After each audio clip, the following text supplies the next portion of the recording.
So, okay, ladies and gentlemen, just as I announced that I'm retiring from YouTube, I'm not going to do any more videos.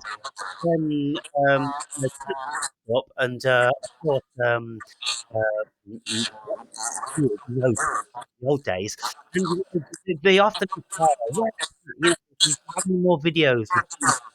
So I put Oh, one okay, up. I I didn't put know. one up of us, about a month ago, and everybody loved that.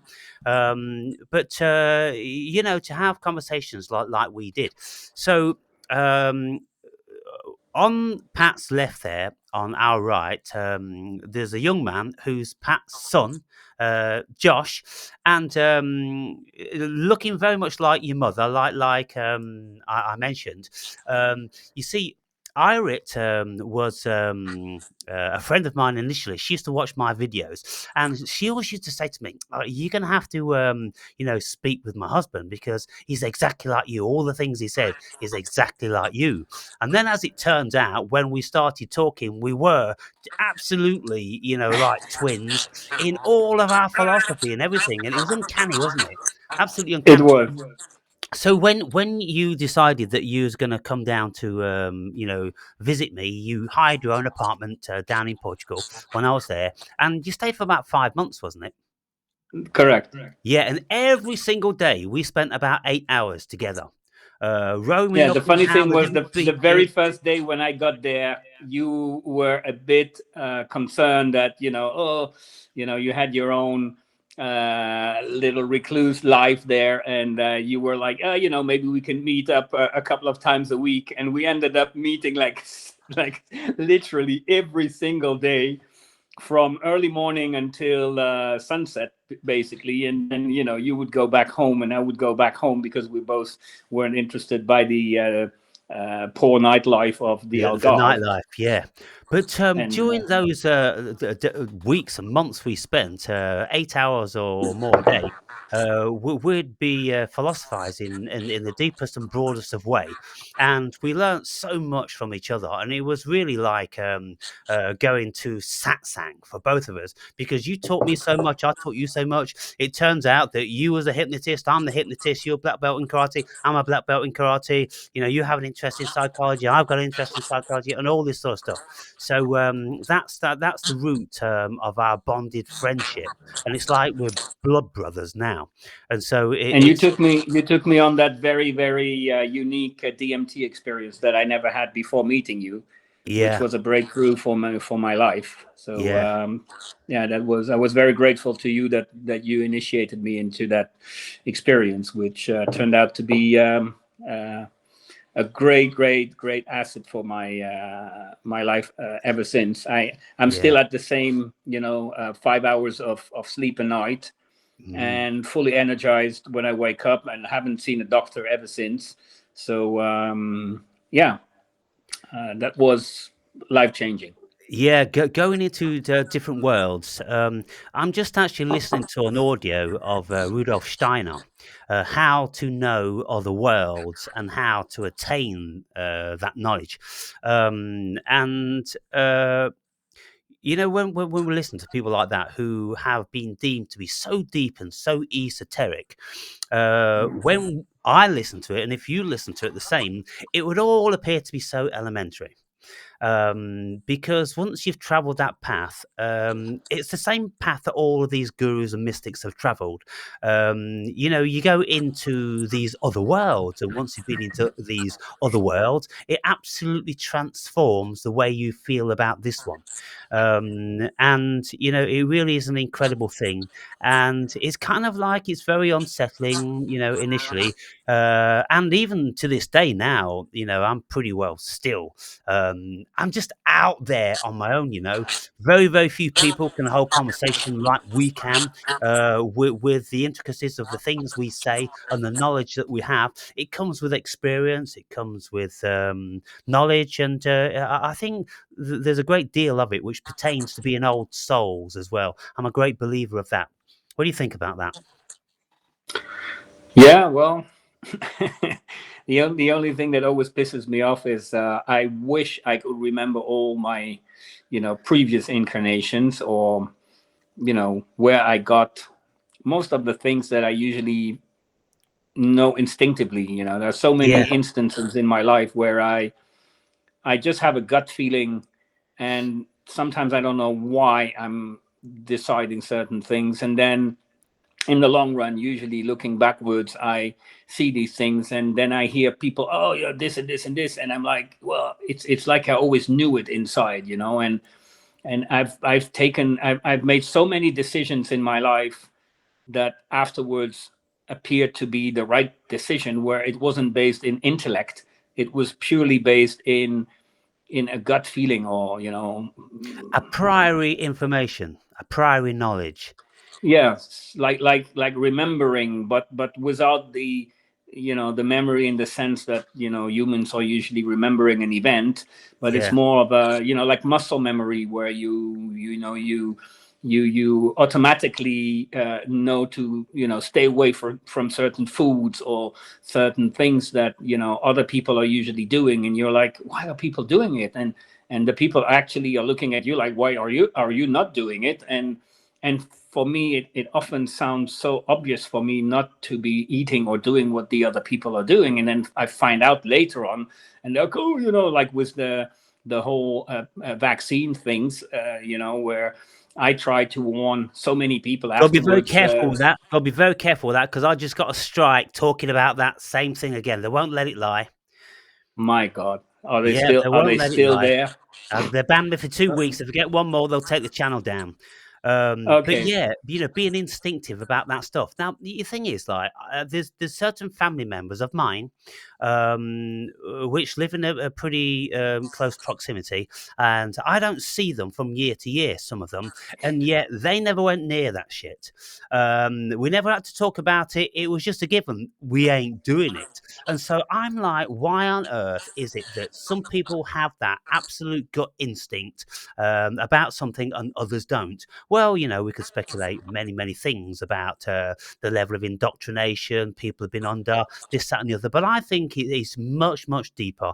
It stems from being old souls when we've been there and we've done all that shit. And you see, the information which we run from a priori knowledge, which is knowledge which we possess without having experience in this life.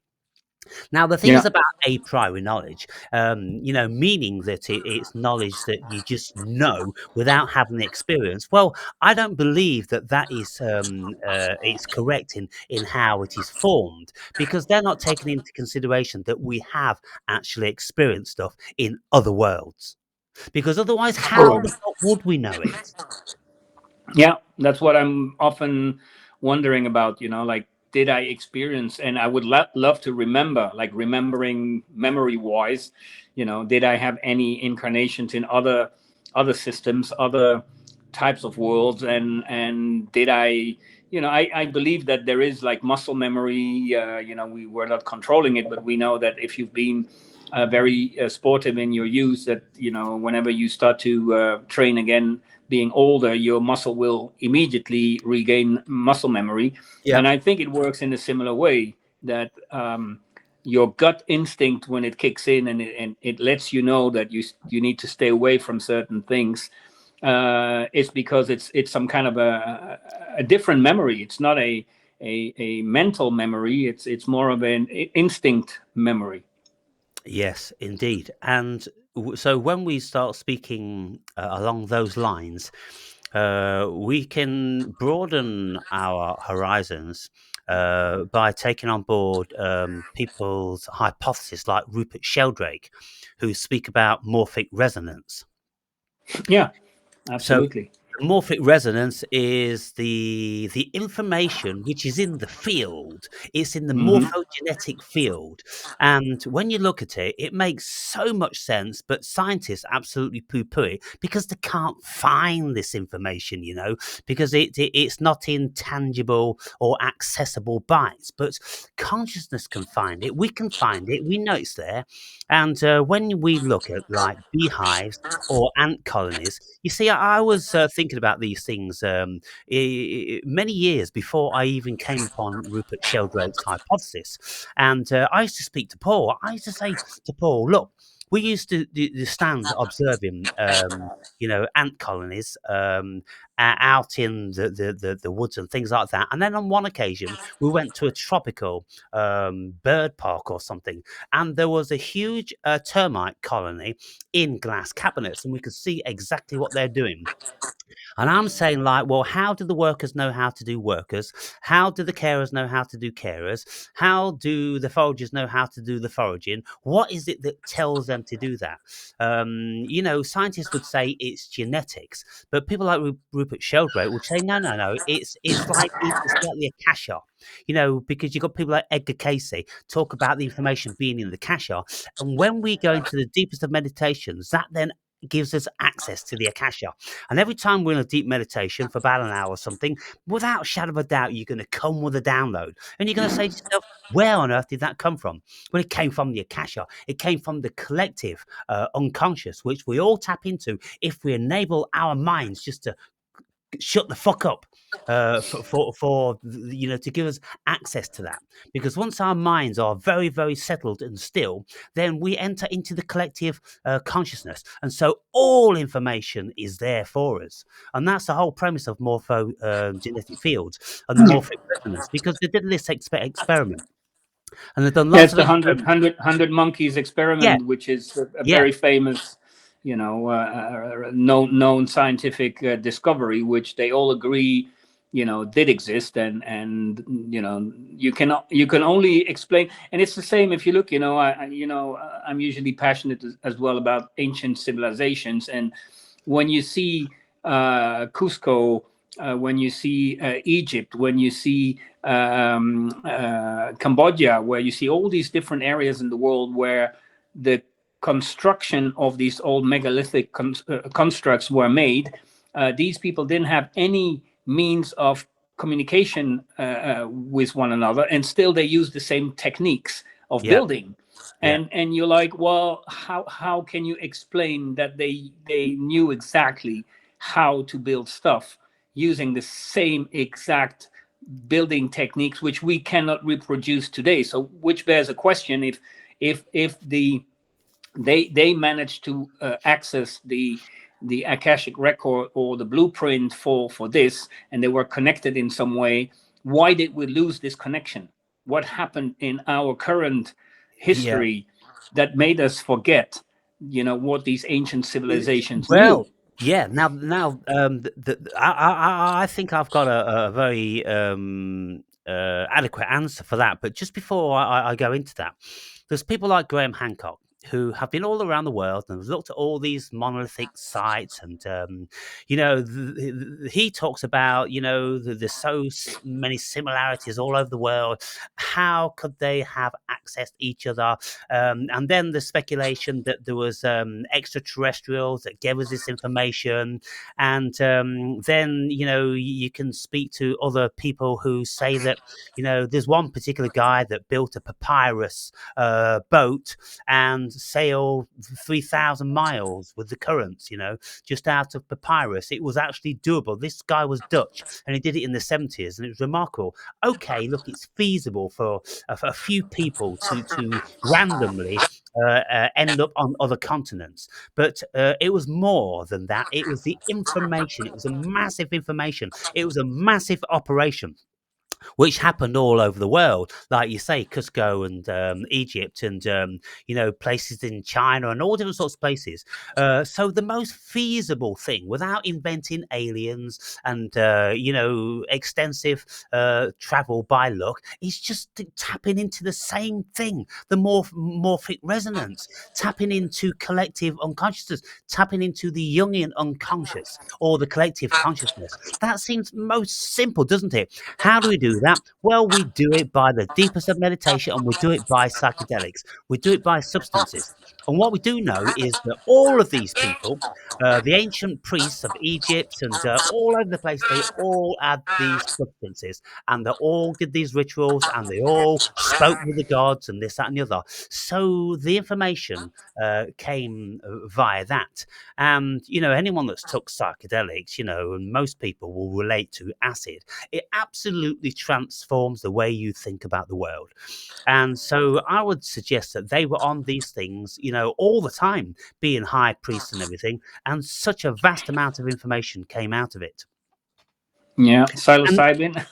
yeah, yes, psilocybin and the DMT, which is in all these different sorts of things. Yeah, and the And Amanita muscaria, yeah, yeah, yeah. I mean, if you look at certain arts of the past, you can see those mushrooms were literally painted everywhere, and yeah, substances can definitely be a way to access. Well, I mean, we've experienced some of these psychedelics ourselves, so we know that you are definitely leaving here to go to other places, and it's not in what science likes to say, oh, it's just your mind making it up.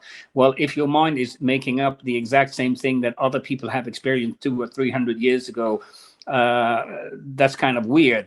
How can we end up all having the same imagination about places that look alike? Or how I just forgot the name of the guy who speaks about the mechanical elves, the yeah, famous McKenna, Terence McKenna. yeah, Terence McKenna. How many other people who have spoken about the exact same things, who were from different eras and different backgrounds, and so you cannot brush it away under the rug of, oh, it's just your brain coping with some kind of defense mechanism, or whatever BS that science likes to science likes to be very, very good at trying to explain certain phenomenons, but when it comes down to the human psyche and the human different bodies, the etherical and all these things, then they're completely lost, because they don't want to recognize that whatever they can't measure Yeah, could be there. If they can't yeah, measure it, it doesn't exist. That's it. One thing which is interesting, which has been proven by science, is that there was actually an infestation of psychedelic fungus in Yeah, the yeah, bread supply during the Middle Ages. yeah. In the And during the Middle Ages, there were a lot of new scientific discoveries. Came around the time of the Enlightenment. Yeah, I And know in the 1700s and yes, 1800, the bread, the way they were no, making bread, there was a lot of psilocybin and other got substances, and a lot of the people were like high 24/7. yeah, yeah. that was actually the case, which is probably So, why so they had such crazy ideas. yeah, I want to ask a question to Josh because throughout many years, you and I we've pondered and we've been perplexed into the vast difference of consciousness between the fellow men, and some people are just automatically tuned in to these higher realms, and the vast majority are not. So Joshua obviously is. He's got the thirst, and on a level at this moment in time into all these other things. How do you feel about when you listen to your dad and myself speak, Josh? What do you think's going on? Do you have some sort of magnetic attraction to this level of discourse? Do you really want to know what we're speaking about, and are you actually learning lots of this stuff on your own on the internet? I mean, my whole life since I was a very young child, Yeah, including since remember I was a toddler, when actually. when we were having our discussions. Yeah. Just on he a was always side note, he's always earwigging. yeah, he was always hiding somewhere. Sometimes we could see him in the camera when we were talking, and then I could see him somewhere, and I would always get arguments from his mom, because exactly. she So was like, that's "Yeah, going he's to. way too young. He's way too young to listen to these conversations." But he was the one actually sneaking on us. It was not me telling him, "Oh, you should come and listen." He was drawn to the conversation. So I guess he Uh, was meant to be, educated in I a mean, way. when I was a young child, I was obsessed with everything with space, with nature, with biology. I read a lot of textbooks. It was my favorite subject in school. History, biology, space, it was science, everything in the Yeah, realm of the observable was very interesting to me. But there was always this missing link, because if you look at the school textbooks, is that they explain to you what can be observed, but they don't actually explain to you how we progress as a species on a mental level. As in, we have observed these things, but what we do realize is that there's how's the term? There's an acceleration in Consciousness. human consciousness. Yes, where we see in certain periods of time that humans invent a lot of things, but in other periods humans are completely on the same level where they don't actually invent anything. For thousands And of you see years. these waves. You see Waves. these waves in history where human evolution accelerates very quickly, and that's never explained. That's in school. You're just like, oh yeah, but that's because we had geniuses. That's because we had great men. But that's not actually the case. When you actually look, there is a pattern. Yes. And Well, you they see, can never this is explain that. yeah, The these are pattern things of that human I've evolution. been speaking about in recent times, and it's kind of like, well, look, the first bone shaker wooden bicycle was invented about 200 years ago. And you think to yourself, well, if the human beings are supposed to have been on this planet in their present form for 300,000 years, what the fuck were they doing for all that time? Exactly. Absolutely incredible. They only just invented the bicycle 200 years ago. And now, apparently, we've got modules to Mars and men on the moon and all this different sorts of stuff. Well, when we look then into reasons why we've all of a sudden had this AI influx of information, it's because of the aliens landing, in 1947, and Roswell.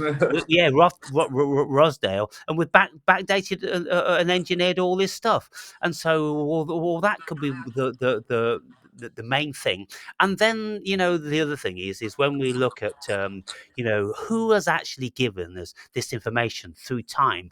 Very, very few people like Newton and Einstein and Hawking and all these so-called geniuses. Where did they get the information from? Well, they just said they it came to them.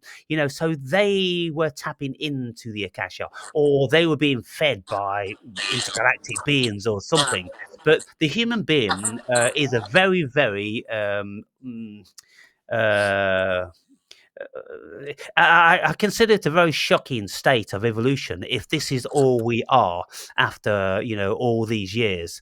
And Without the advent of the last 100 years, we would still literally be without electricity.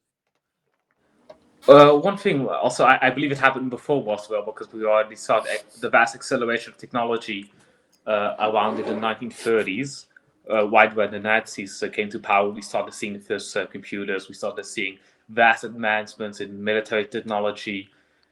We started seeing even Well, wars in the we saw sky. rocket engineering. We Yes. saw computer, Yes, exactly. designing. It all started after 1934. Yeah. And during that period, it is said that Hitler and Eisenhower, met with alien greys and this, that, and the other. And there was lots of speak, if you read the ancient history, about these craft called Foo Fighters, Yeah, that's exactly glowing what I was mentioning. globes The that orbs. used to be following the bombers and on night sorties and all that sort of Yeah, but thing. if you look further down the line at the Vedas, they They had in their flying India they craft. talk about the Vimanas, and the Vimanas are exactly the same as what we call today, flying objects. Just that it dates back thousands of years before our era, before Yeah. Christ even. So the fact that we've been in contact with other life forms, I've no doubt. Now, are they coming from another planet or from another dimension? That's the question.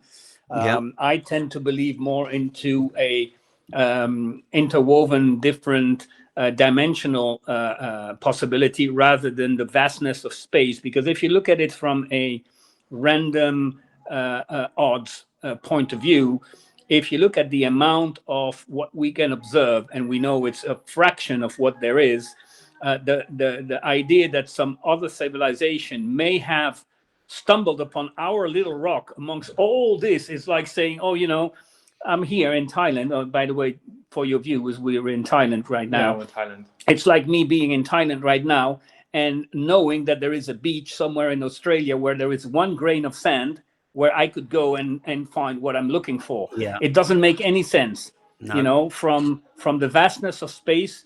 I'm a alien civilization, and I'm going to be traveling, even if I have found a way to travel through wormholes and whatever. What are the odds of me stumbling into a solar system where there is this third rock after the sun? Because you know you could go to any other planets of our universe, and there are no human beings there, and you have to be a similar kind of a Your developed future wife is humanoid calling you. as the humans that you're visiting, obviously. You know, I mean, if the aliens would look like mantis, or like, you know, they always talk about bird people or Yeah. mantis people or whatever people, that would even make it more complicated, because first of all, would they come here and be able to breathe our air and survive in our atmosphere and our you know, Highly gravity and unlikely. pressure? Highly unlikely, isn't it? And how would they communicate? Would they come here and they, you know, like in Hollywood movies, aliens come from other places and they always speak fluent English? Yeah. So, you know, when we start to have you know, conversations like this, it doesn't take too much thinking to completely think our way out of any even semblance of it being a reality. It's like when people say that, you know, we're here through evolution. Well, scientists say, well, that's like saying a strong wind blew through a scrapyard and created a fully flying Boeing 747. It would take that amount of digits with the probability. You know, it's so incomprehensible. It doesn't bear thinking about. But if we use Occam's razor and we come back to a more rational way of thinking, and we go, well, let's simplify it then. How else can we do this? Well, we can say, well, we're in a hologram. We're in a projection of light, because this thing is all light. Everything about it is light. There's no matter. We could say we're in a simulation. And if we say we're in a simulation, then everything else becomes simple, doesn't it? Yeah, I mean, that's why I always being convinced that we are in some kind of simulation, and then not like, you know, the problem with this word simulation is people imagine, oh yeah, we are like the Sims in a game. No, simulation meaning that whatever we are experiencing is an illusion in terms of reality, that we actually, I mean, we know from quantum physics that everything is in a state of probability until it's being observed. Yeah. And if there is no observer, then there is no fixed reality. So, in that sense, we are in a simulation, meaning that we are in a holographic world where basically we could say that we are the projector, and whatever is being perceived around us comes from within and is not a state of existence from outside of us that we enter and that we have to experience, and that we have no bearings on. I have a bit of a technical question. Yes. Do you believe it's more like a simulation, as in a chess engine, where instead of going through all possible moves, they go through all the more desired moves, as in that it's a guided simulation towards a specific goal of finding a solution for the run of the simulation? Or do you believe it's more of a general simulation as a sort of distraction? Well, let's say the Matrix. yeah, Do you think it's more of a Matrix or more of a... I mean, my personal belief, and in that way we differ with Aaron. I'm still at the this is a prison planet kind of simulation. Yeah. We are being held captive here because we have a certain something that I've been convinced from, that, you know, that's part of that gut instinct that I mentioned earlier. Is I've always learned from, you know, the third law of motion of energy not being created, not being destroyed, but changing forms. I don't agree with that at all. I think we are energy creators, the Yeah. soul that inhabit these vessels. Yeah. When we have emotions, we suddenly have a surge. You know, when you get upset or whatever, you have a surge of energy that wasn't there a second Yeah. before, Yeah. and then suddenly it's there, and that surge of energy is being projected outwards. And so I'm more of a believer of the Lush theory, that we've been kept here into these different scenarios, because what is expected of us is that we produce that Lush. And Yes. so that's why we are always into these positions where, even though we create our own reality at a certain level, the problem is we have also the collective, which we just mentioned before. And if a thousand people are focusing on one outcome and you are focusing on a different outcome on your own, well, you cannot change unless you become more powerful than the 1,000 people in your way of projecting that energy. Your energy is not going to overshadow the energy of the others. So I'm convinced that there is a scenario that's been built. A little bit. I usually say, like, it's like when you see, even though they don't really exist anymore nowadays, but we used to have those DVDs which were engraved on a disc, and you could say that the beginning and the end of the movie, even though we would look at it in a linear Yep. way when we would play it, but they were all contained on that same disc. Always The existed. beginning, Yep. the end, and the middle of the story were all contained on the same medium. And I think that there is no past and future as we think in a linear way. I think all of the past, present, and future events are actually contained into that simulation. Yep. And we are just jumping timelines Yep. and experiencing different, but it's basically the same day over and over again. There is no time in space as we observe here, because our time is directed by the energy of the sun and the rotation of the earth. And if we were on a different planet, our days would maybe be 36 hours and our years would be 900 days. Yeah. I mean, our measurement of time is subjective and is only based upon the observation that we make from our little place of observation. And we have only one perspective, is where we are. If you look at the world around you, you and I have been traveling a lot. I've been to almost 50 countries and different time zones on the earth. And you always figure, I mean, that's something that always baffled me. When I would get somewhere, I would always feel like the air is different, the light of the sun is different, the entire vibe can be Yeah. different from one country to another. Yeah. Even I'm half French, half Dutch. Holland and France are very close to one another. But when I was a kid and I would move from France to see my family in Holland, I would come in Holland and have this feeling like, almost like I changed movie. I was in a Yeah. in Yeah. a Yeah. in a cowboy movie, and now suddenly I'm in Yeah. a thriller or whatever, Exactly. because everything is different. It's it's got so many layers. And that's where I started to realize, for it to be true, it can only be some kind of a simulated world, because it doesn't make sense. Like when I was taught as a young child, like the Big Bang, and then later when I started to learn about quantum physics and the fact that everything is in a state of possibility, and it needs to be observed. Well, if that's the case, who observed the Big Bang? Yeah.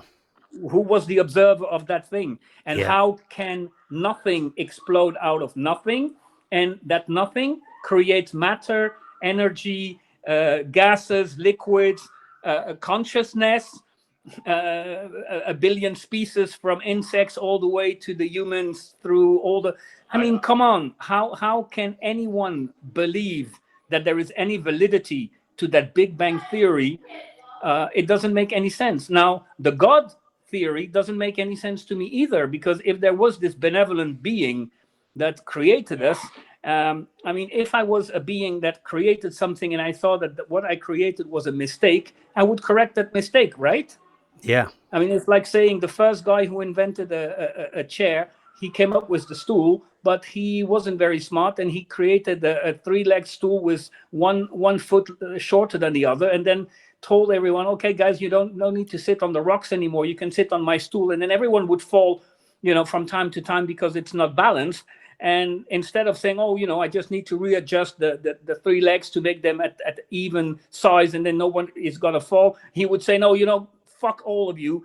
now you're going to have to learn to live with those uneven stools and just learn to be in equilibrium on them, because I'm not going to do anything better than what I just did. It doesn't make any sense. That superior God of love, of whatever, that religion dogma wants to Well, make you believe. I'm I, sorry, I can I'll answer open. that in a bit. But Yes. Josh, did you want to come in? Yes.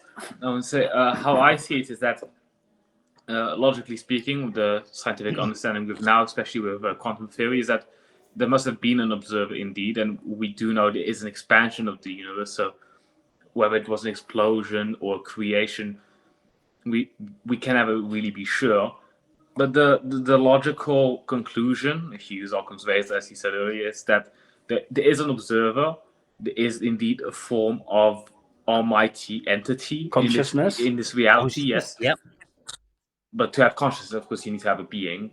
So there is indeed a form of being behind this construction. But Oh, if you want to remain logical, you can never really come to the conclusion that it's the Christian God or the Muslim God or the Jewish God. Exactly, that's what I say. I mean, Vishnu. I still believe, That's because in not my a- DMT experience, Aaron knows that when I had my DMT experience, I was in touch with some being that asked me whether I wanted to go back or stay there. So I know there is a being that is, but that being is not sitting on a throne, watching every single move of us, waiting to judge us and send us to heaven or hell, like most of these religions want you to believe. It's like saying, you have a vivarium in your house where you have some iguanas, and you decided to make that because you thought it would be fun, and then you're going to spend the whole rest of your life wanting to see these iguanas worship you. Doesn't make any yeah. sense. I mean, the supreme being of the universe, who's created all the planets and all the stars and all these things, he's bothered by us being the size of a micro ant compared to the universe, and Yeah. he's waiting all day long for us to Yeah. worship him, to say Allahu Akbar 5 times a day, or to wear Burqa and the all the rest kippah of and it. the whole thing, Yeah. or eat fish on Friday. I mean, come on. I mean, at some point, reasoning, logical thinking, common sense has to kick in, and you have to start wondering, well, am I believing now in a fairy tale? Because it's basically like saying someone, oh, I read Snow White and the Seven Dwarfs, so now I believe there are witches and there are dwarfs walking around just because I read it in a book. And some people are really so indoctrinated that they can't say any words in their whole day without saying inshallah for the Muslims, or the Jews have their own beliefs, and the Christians say, without Jesus you cannot. I mean, if you all analyze these things, it doesn't make any sense. I was kicked out, as you know. I have some Jewish origins, which is on my dad's side, so legally I'm not considered by the Jewish people as being Jewish, but I still had a part of my family that was Jewish. And what got me kicked out of their community is when they were starting to say, well, we are the chosen people, blah blah blah blah blah. And then at that time I started to find out that the Jewish people are considered to be around 0.2 to 1 to 0.3% of the world population. Then I said, very logically, I said, well, if that's the truth, that we are the chosen people and we are only 0.3% of the world, does it mean that our God is crazy? And they looked at me shocked, like, what do you mean? I said, well, a God that creates 99.7% crap just so that 0.3% can be perfect, doesn't make any sense. Either that God is crazy, or we are completely lunatics to believe that 0.3% of creation is supposed to be chosen Yeah. over 99.7%. Where do you guys get these ideas? Well, I wasn't allowed to even ask these questions, so I was very quickly shown the door, and never to be seen back with this side of the family. Yes. So So there's so much there. Need to address a few things. When we look at the human consciousness, the human state of everyday consciousness is decidedly ridiculous. It's completely and utterly fantastic, because everything is a fantasy. Everything that the human being does is a fantasy. We fantasize just like Einstein did, of sitting on a rocket traveling at the speed of light. And so then he started to do the math, and he come up with a figure which probably at some stage in the future will be debunked. They'll say, yeah, Einstein was wrong. It's this and it's that and it's the other. Because they've been doing this forever with science. The sun was supposed to be X million miles away, and it's changed 3 times in a couple of 100 years. And it'll doubtless continue to change. And then what scientists would say, we can refine our devices much better now, to be able to gauge it better. Well, until you've got the next device and the next device and the next device. So why should we have any faith in what you say? It's only faith. Every single thing is faith. The sun's 93 million miles away and X, Y, and Z. It's completely preposterous from beginning to end. But if we don't do that, we don't build a world, because it is human fantasy which builds the world, and we create language. In English, this is glass, and in French, Ver. yeah, and then in Egyptian it'll be something else and something else and something else. But we have a concept, and the concept is something made out of silica. We can all sort of agree on that. It's made out of sand, basically, and it's a utility for holding fluid in, Liquid. and it's transparent. So therefore, we have a general concept, an idea of that. Well, that's all in your imagination as a French person, as a Dutch person, as an English person. We've all got our, different languages. So we can't depend on the language, can we? So if we can't depend on the language, then what are we depending on? We're just depending on ideas. And this is why Plato said that everything is forms and ideas. There's nothing outside of that. And of course, that then pertains to and relates to idealism as a philosophy, that everything is just simply an idea. Because if you take all the ideas away, you take all the language away, then what exactly is here? Just probability. Just probability.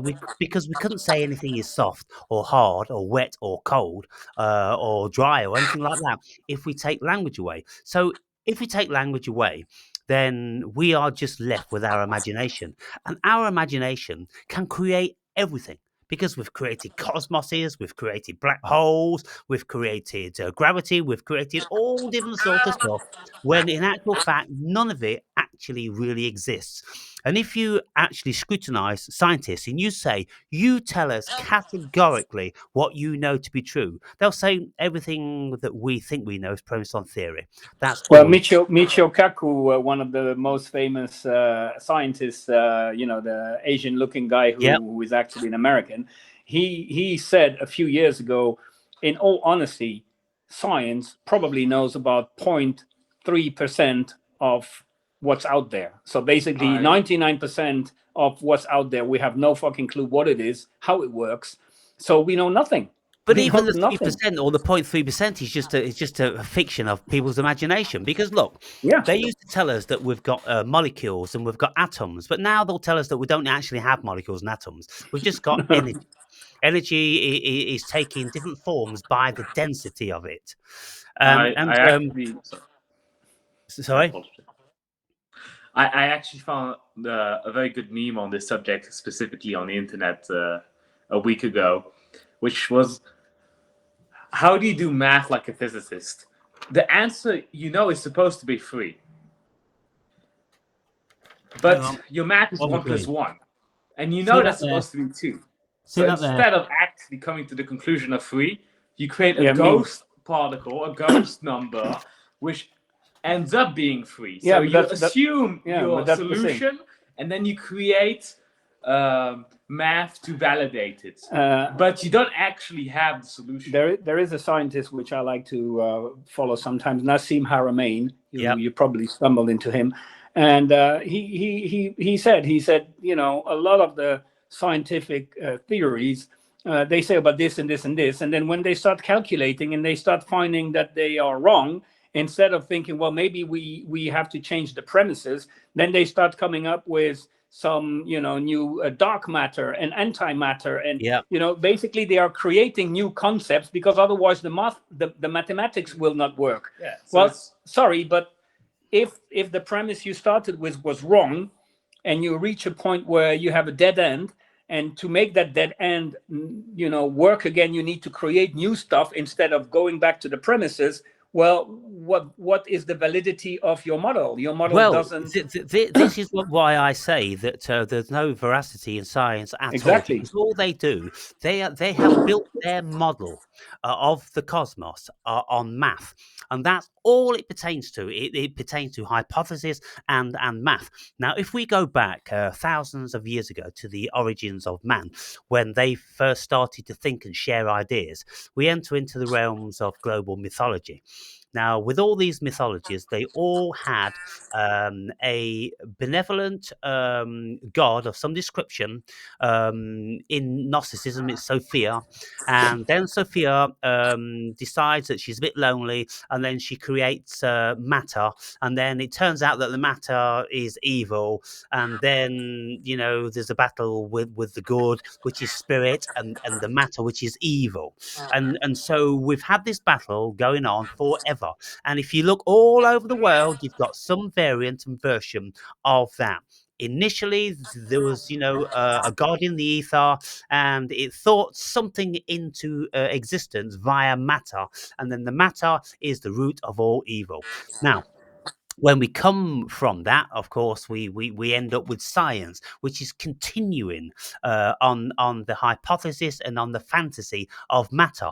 When our very own scientists, the quantum physicists, have told us since 1905 that there is no physical matter. When are people gonna get that inside their heads and accept it? Because these experiments have been done all over the world, and every single one of them, yeah, there's no matter. It's just energy. And yet we still insist on matter, because if you don't insist on matter, there'll be no world. We absolutely have to insist on our fantasy, and that's what we've done. So, like you say, Pat, we are projectors, and we project everything out, and that also is a very, very renowned variety of philosophy. Also, in relation to idealism, that we think things and then we project it out onto the blank canvas of the cosmos. But you see, it doesn't even pertain to our brains and our minds and our eyes and all these sorts of things, because we can't find consciousness within any of those. And so this stuff we know happens when the body is actually dead, according to technology. When the body's flatlining, then we can have out of body experiences, near death experiences, and all these different sorts of things. And we can actually travel into different realms of consciousness where there are different worlds, different entities, and all different stuff going on. And now, people who have took psychedelics or have had deep meditative experience, who have had supernatural and religious experiences, they will come back and they'll go, well, look, I went here and there was no physical matter there. There wasn't any physical matter in any of these other dimensions, but they all seemed more real than this one. And yet, the vast majority of people here still insist that there's physical matter. I've never believed in this physical matter. I say never. I mean, when I started to think about it, I thought about the impossibility of it. It just didn't make sense, because everything is born out of imagination. So everything must be imagination. And when we label microphone and glass and things like that, well, the only thing that exists is our imagination of them, isn't it? Because then we go, oh, well, it's made of silica and it's this dimension, it's that dimension. All of a sudden, what have we done? We've built our cosmos on math, because every single thing pertains to math. Even language pertains to math. I actually have my Oh, own just one more theory to thing, Josh. that. Just one more thing, because I'll I wrote down that this word memes, that everything is a meme, because memes make things real. mimetic. Yeah, it's when we look into the memetics, it's a different variety of thinking and remembering things. And then when we pass around these memes, then they become like egregores, because they have an energy pertaining to them, and they become real in their own right. And people would kill and die for memes, which is like religion. That's all a religion is, just a meme. It's just an idea, and none of it exists premised on nothing. It just all stems from ideas, doesn't it? You see the power of memes, especially in elections nowadays, where memes actually do decide the fate of countries. Weirdly enough, Yeah. many presidents were elected on certain sound bites, on certain images, not specifically on the contents, on the matter Well, of a of meme like things. change, yes, we can. But And what I make what I America want to great say again. is the conclusion I've come to is that inherently we know everything. I'm convinced of that. But what the brain's function is to be a lens to rationalize the wealth of data we have in our collective consciousness, which is too much for us to understand at once, especially in our physical in our physical bodies. So our brain is a sort of faulty lens, and you can mess with the lens in a way where the lens becomes less concentrated, where you can see more of that information. And I believe that the reason why a lot of people do lose their minds using psychedelics is because the information gets poorly processed because of the widening of the lens. It's kind of like how if the picture you look at is too big, sometimes you will lose the detail in it. Yeah. And I believe that's what the human experience is. Well, that's It's a why bunch of I come back to the idea that we are focuses. in a prison planet, because it's like if I want to compare it in certain countries where you have a motorcycle, certain countries will need to have a governor on a motorcycle because it's not allowed to be as fast as in the country where it was initially developed. And Yeah. so you get a different, I mean, you get the same Honda, whatever, or Suzuki or Yamaha, but yours is not going to operate exactly the same way as the initial design, because yours was modified in a way that it would fit your own country's rules. So basically, when I see that we have our DNA, where they are telling us that out of 12 strands there are 10 that are junk DNA, well, I'm coming back to the same reasoning that I had with the Jewish people being 0.3%. What sort of a dumbass God would invent that? I said, so DNA, we have 12 strands and we only use 2 out of the 12, and the 10 others are like created for nothing. It's junk. I mean, who can believe in that shit? There is something that's been happening. We've been tampered with. Something is not correct. I felt it all my life when I was a kid, that I didn't fit in. I would find many things odd. The way people would act as sheep. I never was part of the sheep. I never wanted to blend in a group and be part of, I have to be part of this group or this group or this group, because otherwise I'm not gonna, belong to something. I didn't have that from the very, very beginning. Why? I don't know. I mean, I was born Yeah, not same as me. differently than Why? other people. I had a Yeah. mom and a dad, and but for some reason, I've always felt that this world didn't jive. It didn't feel correct in my mind, as in To all use a that I'm Jewish term, observing. it just wasn't kosher. No, exactly. But that's why I've come to the conclusion everything is a series of lenses. Every Yeah. sense you have is one more limiter. And the more experience you have in life, and the less you accept the status quo, the more you see the world in a different way. And when Yeah. you start seeing the world in a different way, then you start to distantiate yourself even more from the people that you felt alien from in the beginning. So that's why people like you and me end up being those solitary dudes, even though we are completely capable of integrating and being very social and very open and very easy to go with. We never fully give ourselves to the simulation or to the group thinking, because we are our own individual selves that is stronger than that needing to be part of something feeling. And we are the embodiment of the saying that says better alone than in bad company. Yeah. We end up being capable of even though we suffer, because let's be honest, we are not multi-billionaires like Andrew Tate, living the dream life and having mansions and whatever. I mean, we need to navigate through this world with the bad stuff as well. But I feel richer than some of these people who have all these yachts and whatever, because in my mind, I'm free, and I have this one conviction, especially after my different experiences and my near-death experience, that this is the last time I'm here.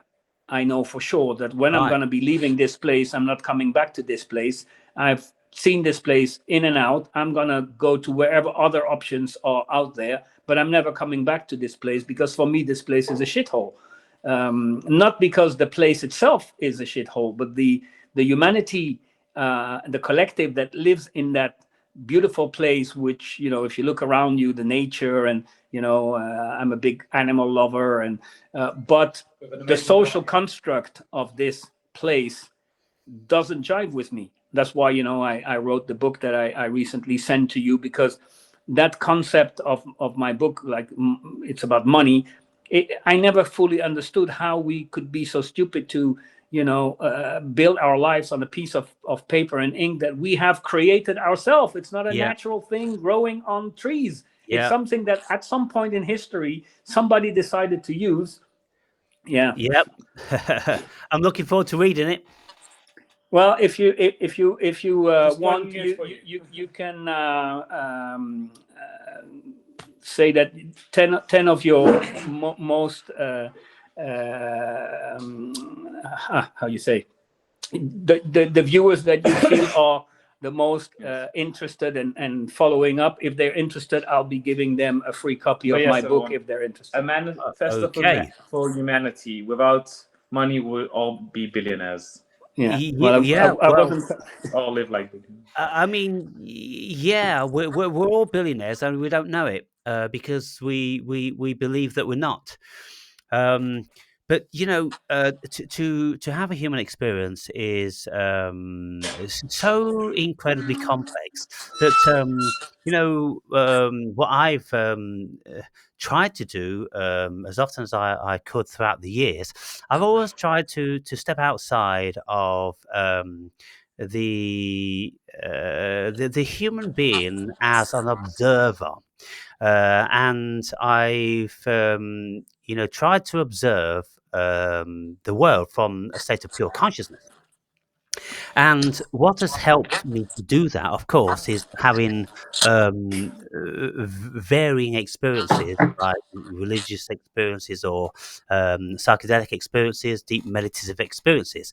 And then when you observe the world from having sojourns, it's like if a person is very well traveled around the world, you view this world very, very differently. Because, like you alluded to earlier on, you know that there's worlds within worlds within worlds within worlds. There's different temperatures, there's different ambiences, there's different energies. There's so much that's different. And whenever I used to go and travel around as a youngster, and I would come back and I'd see my friends, they would all tell me that I was a different person. And I would say, well, I mean, yeah, I know what you're saying. I feel different because the person that left isn't the person that came back. That person doesn't exist anymore. Because every time we take on a new experience, we take on a new embodiment of the new upgrade. It's like Windows. I mean, Windows 11 isn't Windows 95. It's a completely different thing, isn't it? It's vastly different. So if Mhm. you try to look at the world from just consciousness, then what you're saying in relation to Hij heeft uitleggen dat het across gerecorded the wordt. planet, We are being recorded on the program. I already explained that as well. No, I did not listen. Oh, you didn't listen? Okay. No. yeah, yeah. What all of these mythologies they allude to that something's gone wrong. Something's gone wrong when physical matter was created. So if we take that, if we look at that, and we go to ourselves, well, what actually is it about this physical matter which is so evil? And I say to myself, well, it's the fact that we believe in it. Because if we didn't believe in it, we wouldn't consider it to be evil. Because we believe in physical matter, we believe in the physical body, we believe in pain, we believe in suffering, we believe in murder, we believe in pain and all that sort of stuff. That's all delusion of consciousness, which exists in the purest of form of pure cosmic consciousness. And then out of the thoughts of pure cosmic consciousness, then the gods, they did no more than we're doing individually every single day. The gods decided to create something via their imagination. They created an idea of matter and of planets and of human beings. And then, oh dear, it all went wrong. Well, look at what we're doing is we invent planes, we invent rockets, we invent buildings, and invariably they all go wrong, don't they? They all decay, they all fail, they all blow up, they all fall to the ground. And so if we look at that, if we invest in that material thing, we are always going to live in a state of angst. We're always going to be disappointed and we'll always be bereft of our greatest and deepest of satiation. If we do not believe in any of that stuff, we can't be touched. And that's where I am now. And it's difficult to communicate this to people. I don't believe in the physical world, just like the Buddhists don't believe in the physical world. I don't believe in physical matter, even before quantum physicists was telling us this, because I worked it out for myself. That there's just so many forms of everything, and everything morphs in and out of everything else until, in the end, all we discover is that we are eating our own tail as we are looking for ourselves. And that's what DMT tells us. DMT tells us you are it. There's nothing else. There never has been, there never will be. And then when you have those sort of levels of shocking experience, you look at this thing as a beautiful illusion, not to be taken seriously, because this physical form, the idea of a physical form, isn't going to be here very much longer. And what is going to continue, by all accounts, is consciousness, that thing that we don't know what it is. So when I was writing my book, Patrick, I'm addressing all of these philosophical questions. And I looked at three things that we absolutely have no freaking idea of what it is. First of all, it's consciousness. Second is the notion of God. And then thirdly, intuition. How do we get intuition? Where on earth does that come from? Where does this inspiration for art and genius come from? It's, people, scientists, what they did with Einstein's brain, they asked if they could have it when he died, and he agreed. And so they cut it up into very, very small pieces and they sent it all over the world. And the scientists are looking. What makes Einstein's brain better than everybody else's? Einstein told you what the difference was. His imagination. And it came from the fucking cosmos. He told everybody from the very, very fucking beginning. He imagined himself sitting on a fucking rocket, traveling at the speed of light. Everything came out of that. Everything. And he used to say, it's 98% imagination, 2% inspiration. And yet the scientists won't accept that, because they're looking for physical matter and they're looking for data. There's no fucking data outside of the imagination. And, until people get their heads around that, then they'll keep, eating their own tail. But then you see, you have to ask this question, Patrick. Well, what's going to happen to the human existence if we no longer believe in the fantasy? Well, it can't continue. If you don't believe in it anymore, it can't continue. And I think for souls that have been here time and time and time and time again, the key, the exit out of this is when you simply, absolutely do not believe in it. Because if you don't believe in it, then you're never going to be a participant in creating with it. Because it's all a dream. And you see, when we have dreams, we go into a dream and all different sorts of things can happen in our dreams. And whilst we're in those dreams, unless we're lucid, we'll have an investment 1,000,000%. Yeah, Then we'll wake we up and go, believe it's true. oh, yeah, thank fuck it was a dream. Or damn, it was a dream. But then you find yourself back in this dream. And I ask myself, well, what's the difference? There's no difference. It's just a level of investment. But the only difference being is from when you are in an unconscious dream, you don't have the facility to question everything like you do when you're in this semi-conscious dream. Because in this environment, we do have the ability to look at ourselves and go, am I real? Because this is the whole thing about lucid dreaming, isn't it? If you have that quality, that power, that ability to be able to ask yourself in a dream, is it real? Then you discover it's not. I And always lucid dream, every dream. Yeah, right, he lucid dreams all the time. Yeah. right. That's a brilliant. That's a I feel like a brilliant thing. god in a dream, fighting a demon, Yeah. basically. Because the Well, dream tries to trick you into believing it's real, but you know it's not real. So you're fighting against your own mind. well. I Yeah, mean, it's like you know, if this is an illusion, it's a second layer of the illusion. You know, yeah, it's an illusion within. It's like the movie. What was it? Inception. yeah, You know, the dream inside the dream inside the dream inside the dream. yes, You know, we have I had that a few times. some very famous painter. I can't remember the name, who made this kind of painting where you see this persona that keeps going from one staircase to another staircase, and if you look at it, it looks like every staircase is always morphing into the other staircase, but yeah, going in different directions. up and down. And it's like the person can basically go through all the staircases, and then he'll never reach anywhere because everything is just intricately morphed Yeah, into each other. I think your future wives want you to Yeah, sit I'm somewhere going to else. take a little break. Can I leave you with Joshua for yeah. Oh, a few minutes? I'm I'll just be gonna. back. I'll be back. I'm just gonna go and get a beer and go to the toilet, and I'll be back to have a chat. Yeah, Josh. Okay, great. We take a little break. Yeah. Okay. See you in a bit. Bye. thank you. Yeah. Yeah. Okay. So we So, just my theme, ever increasingly, is it's kind of like very nihilistic, in that there's nothing here. Um, and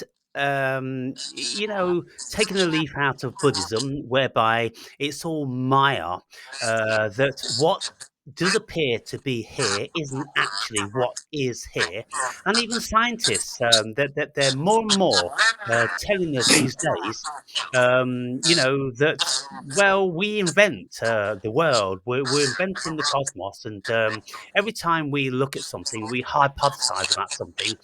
We'll then draw a picture of it. We'll draw a diagram of it. We'll make a CGI of it. And we've even done this with the world, haven't we? Because there is apparently no one whole picture which was taken of the Earth. We don't even have a whole picture of the Earth. It's made no, up it's with all satellites going round and round and round and round and round and round and round. And so when you look at that, well, it's just fucking imagination. It's just invention, because we can't be sure about anything. So I don't have an investment in surety. I'm not a victim mentality. I'm not insecure. And so why would I need to feel that I'm sure about anything? Um, but what I do seem to have an adherence to is that I am part of the whole. I'm part of something which is absolutely indestructible, the same as we all are. What is that? It's consciousness. And when we look at ourselves and, we may consider this and we may consider that, whatever we consider, every single bit of that is ego. It's the human operating system, and we are making these considerations premised on all of the information that we have experienced and gathered in the past. And so, Mhm. well, what are we basically? We are just a conglomerate of ideas that we've had since we were born, apparently, until this day and age. But if you look at it from the bigger picture, every single living thing, everything that appears to be living, in this dimension, has a level of consciousness, because it is conscious, because it stems from consciousness. There's an intelligence to it. And so that is all that's going on here. And my opinion and your opinion and Einstein's opinion and anybody else's opinion is no more valid than anybody else's, because what consciousness is doing, it's experiencing itself through everybody, even the village idiot. It's having a valid conscious experience via the village idiot, which is gathering information, and there's an experience to be had added to the collection of consciousness and its experience, so therefore must be valid. So every single thing is valid. The blade of grass is valid. A bird, a squirrel, a slug, a butterfly are all valid experiences within consciousness. And so when we look at it like that, it's kind of like, well, why should we be bothered about anything at all, some people would start to say, well, if you'd never care for your family, you'd never care for this, you'd never care for that. No, that doesn't mean that. It doesn't mean that. You see, I speak, as deep as I possibly can about love and about compassion. I don't believe they are things. They are just inventions, the same as everything else. Because if you look at love, and if you ask 1,000 people what love is, then they're going to go, oh, it's kind of like when you feel this or when you feel that. How can we know what the next person's feeling when they're explaining that? There's nothing Well, concrete there. if you want to make an analogy for people to make it more relatable, what I usually say is, there are so many video games out there, and every video game has a theme, a certain rule set, a storyline that you need to follow. And when you're at level 1, you're not experiencing anything remotely close to what you will experience at level 10. And that's the same with our life. Yep. As you said, when you say, oh, the village idiot has his own experience, it's like, okay, the village idiot is maybe just starting the game, and you've been playing the game for 12 years, so you're at level 255, and at your level you're experiencing the game in a very different way than he, who is still building up the armor or the persona that he needs to develop during the game so that he can move to the next level. And it's a little bit the same, but we're all bound by the rules of the game. Every video game has a set of rules that you Yep. need to follow, and there might be cheat codes in games. So I believe that there are cheat codes in lives as well, which is what certain people can achieve by meditation or by certain experiences where you fast track, or where you have experiences like I've had in my life a few times, where I've been like on a plane for a certain amount of hours, and then when I look at the watch, it doesn't match with what is supposed to be. Yeah. Even to a point that it happened one time to me that even the captain of the flight was like, well, we we went from Amsterdam to Nice, which is an hour and a half flight. We left half hour, no, 45 minutes late, but we arrived 1 hour early. Patrick. So basically, on an hour 45-minute flight, we almost arrived like 30 minutes after takeoff. And even the captain, when we landed, he was like, "Well, we're arriving in Nice, and it's like everyone inside the plane. When I turn around and I realized that something was off, that's where I believe there are NPCs, because Patrick. most of the people just continued to act as if nothing had happened. Just accept it. Everything was normal. Patrick. Yep.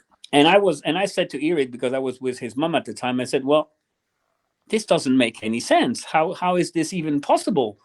And she acknowledged. She said, well, this can't be. And I started talking about it around me to people, and you could really literally see that instead of having curiosity and be like, oh wow, oh, they were all immediately dismissing whatever I was saying, as in, you have some kind of an illusion in your head which we are not adhering to, and therefore it didn't exist. Yeah. And that's where you start realizing in these moments that you can have an experience out of this illusion, where you are going to basically either switch timeline, or you made a quantum leap, as some people like to call it. And you or I had many times that I fell asleep, and then my watch was at a certain time. I left, it was at the right time.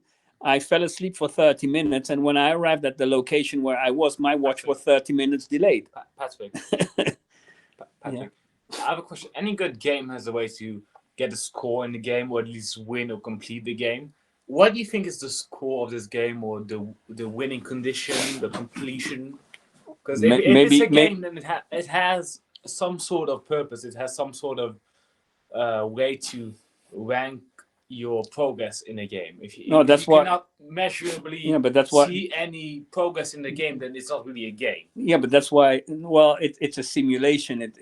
You compare it to a game. So I mean, compared to a game, because of the components of having a rule set and these kind of things. But that's why I come back to believing that it's a prison planet, that we are here because some other entity is harvesting our energy, So is because, I'm in Thailand, which is a Buddhist country, and as you know, Buddhist temples just in this village. Yeah, just in the village where we have 6 temples around us. Yes. And they believe in reincarnation, as in, you go to a school and you're going to learn. Where I say stop, stop, stop.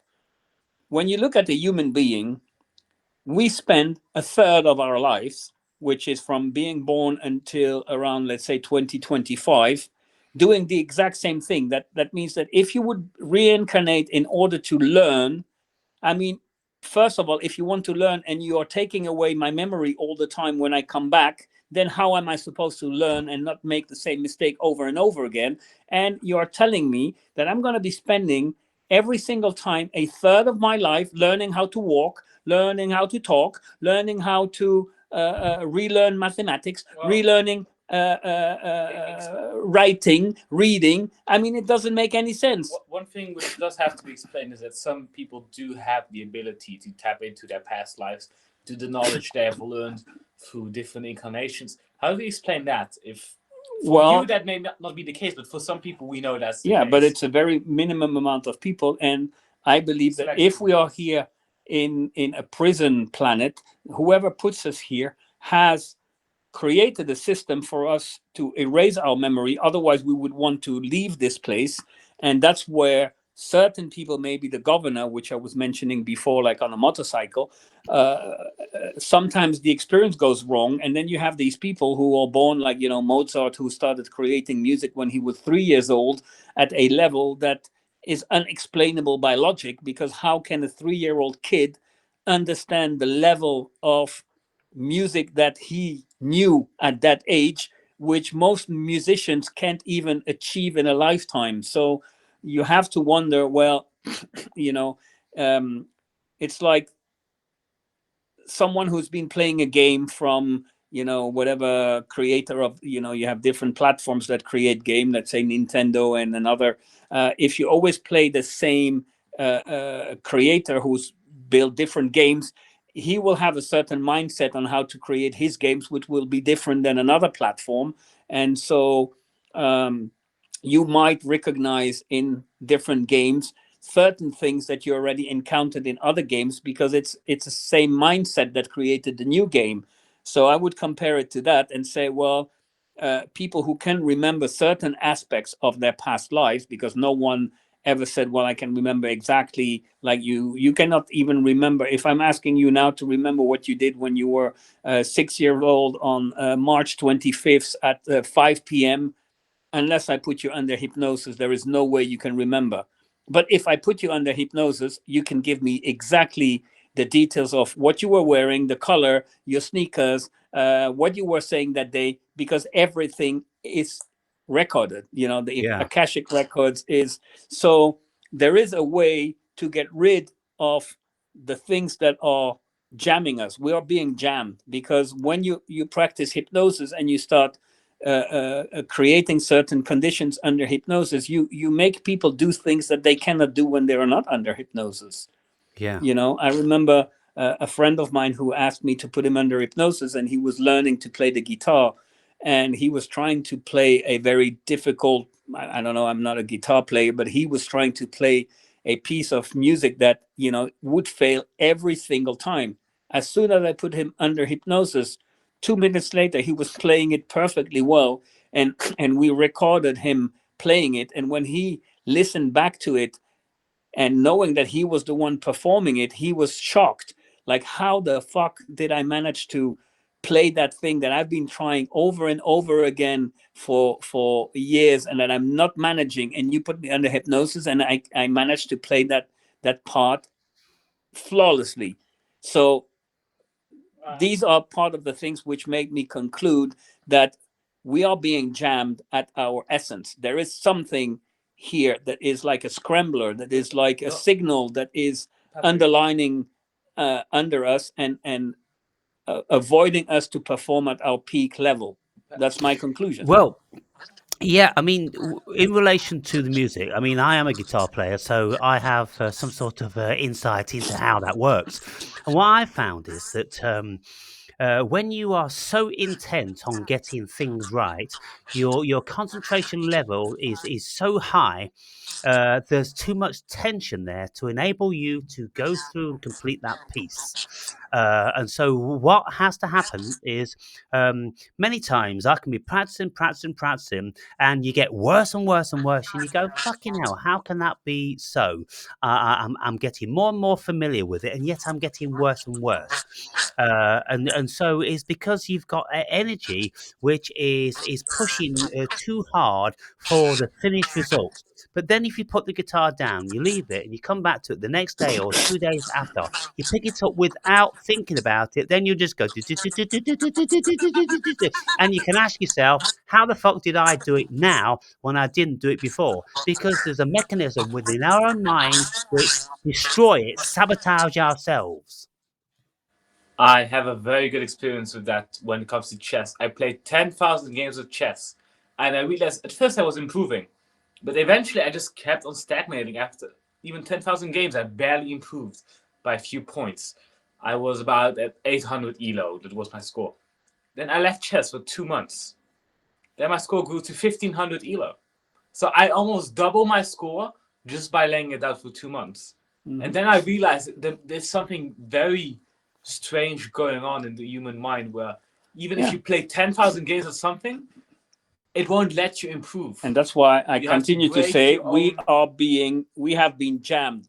Something has taken over a perfectly well-designed model with 12 strands of DNA, which we know science knows it's the storage of information. Your DNA is your hard drive, is where all the information is stored, but we can only access 2 out of 12 strands of DNA, which doesn't make any sense. So we have been hijacked by something, by an entity. I don't know. There are so many theories floating out there, but at least one thing I'm sure, I'm not performing at peak performance when I am using my brain and the stuff. only time we ever perform at peak performance is when we are not intent on thinking about it, and this is called getting into the flow, isn't it?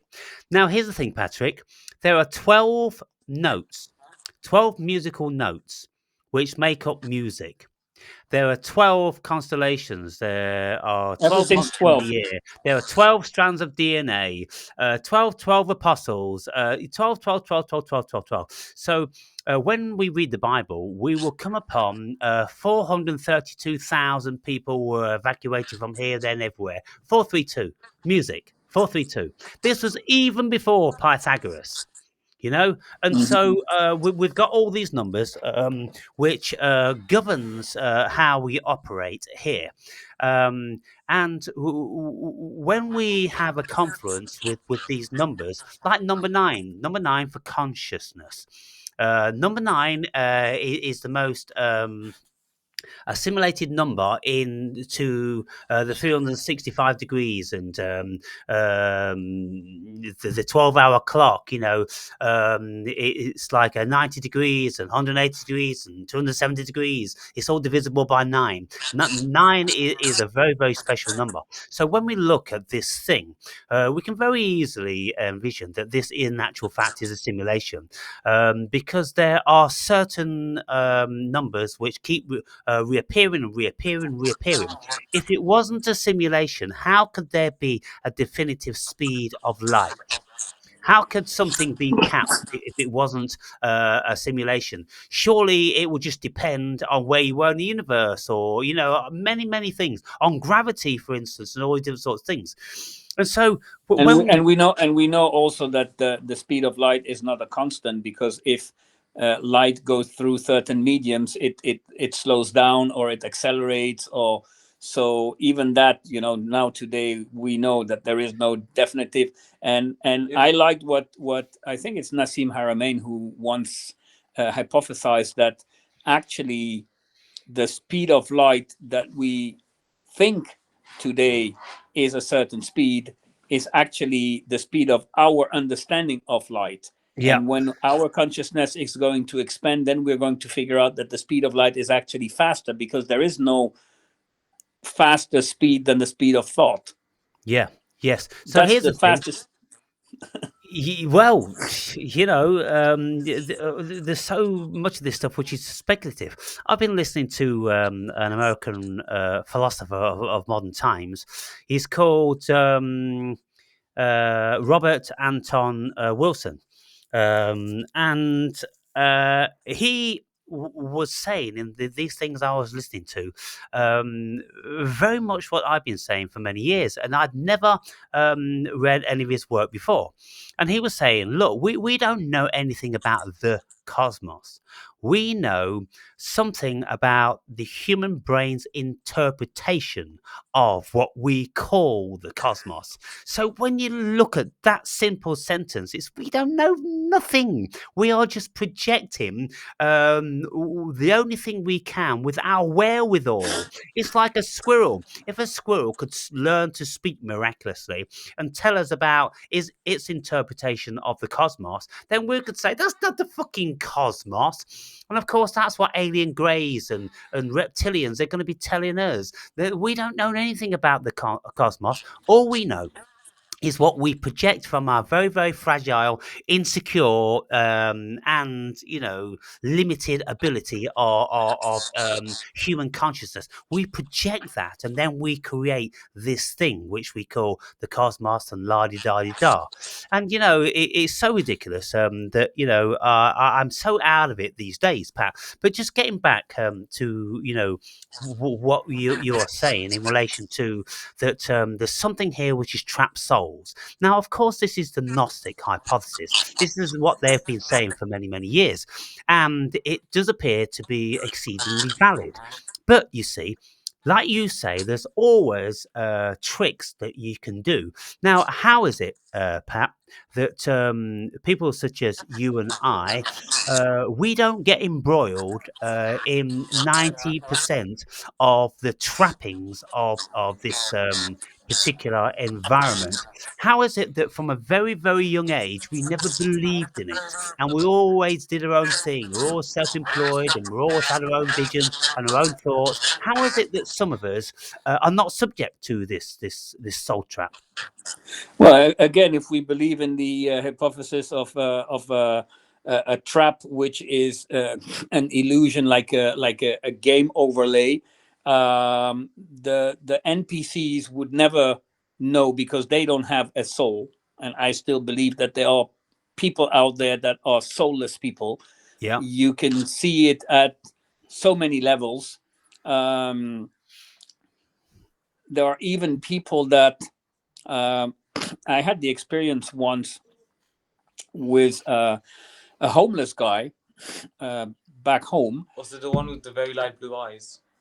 No, Oh, no, you no, set the no, light up now? no, no, no. It's a homeless guy, and that homeless guy was pretty much known by everyone because he was a apparently a former lawyer who lost his wife and daughter in a car accident, and then he became crazy, and he decided to become a homeless guy, and he was living in the street. Everyone knew him as Eric. Very tall guy, way taller than me. And the funny thing is, I think that guy had what was like there for at least a decade. He never seemed to age. He always was wearing the exact same stuff. He always had a bottle of booze in his hand, and apparently he was living on the street with this booze, and he was never dirtier than the same look that he had. He never seemed to ever become ill. He never gone to a doctor or anything. He was always walking. People would always see him walking. And one day, a friend of mine, I was at work, and I had a working colleague who knew this guy, and he came in work, and my friend was livid. And I said, "What's going on?" And he said, "Well, Eric, the homeless guy." Yeah, of course. And he said, "Well, I just experienced something that cannot be." And I said, "Well, what happened?" And my friend was basically living about 10 kilometers away from my job. and he left his home, and this Eric guy was walking down in his street. So he saw the Eric guy, like, oh, here, the Eric guy. He took his car to come to the work, and when he got in front of my job, There was Eric Eric guy. was walking there too.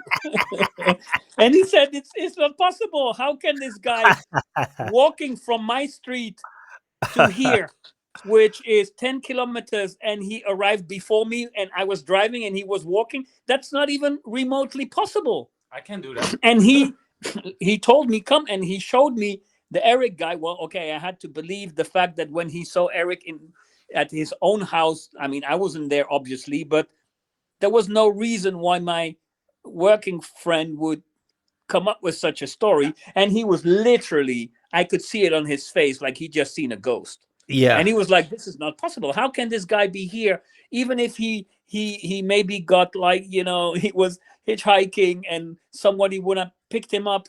I literally took off from my home, stepped into my car, drove past him. I saw him Yeah. when I was in my car. So this guy would have had to find a car that drove him, and that car would have had to pass me all the way, and then he would have, which is not possible. Patrick, we know that teleportation is possible. It's at my Yeah. school.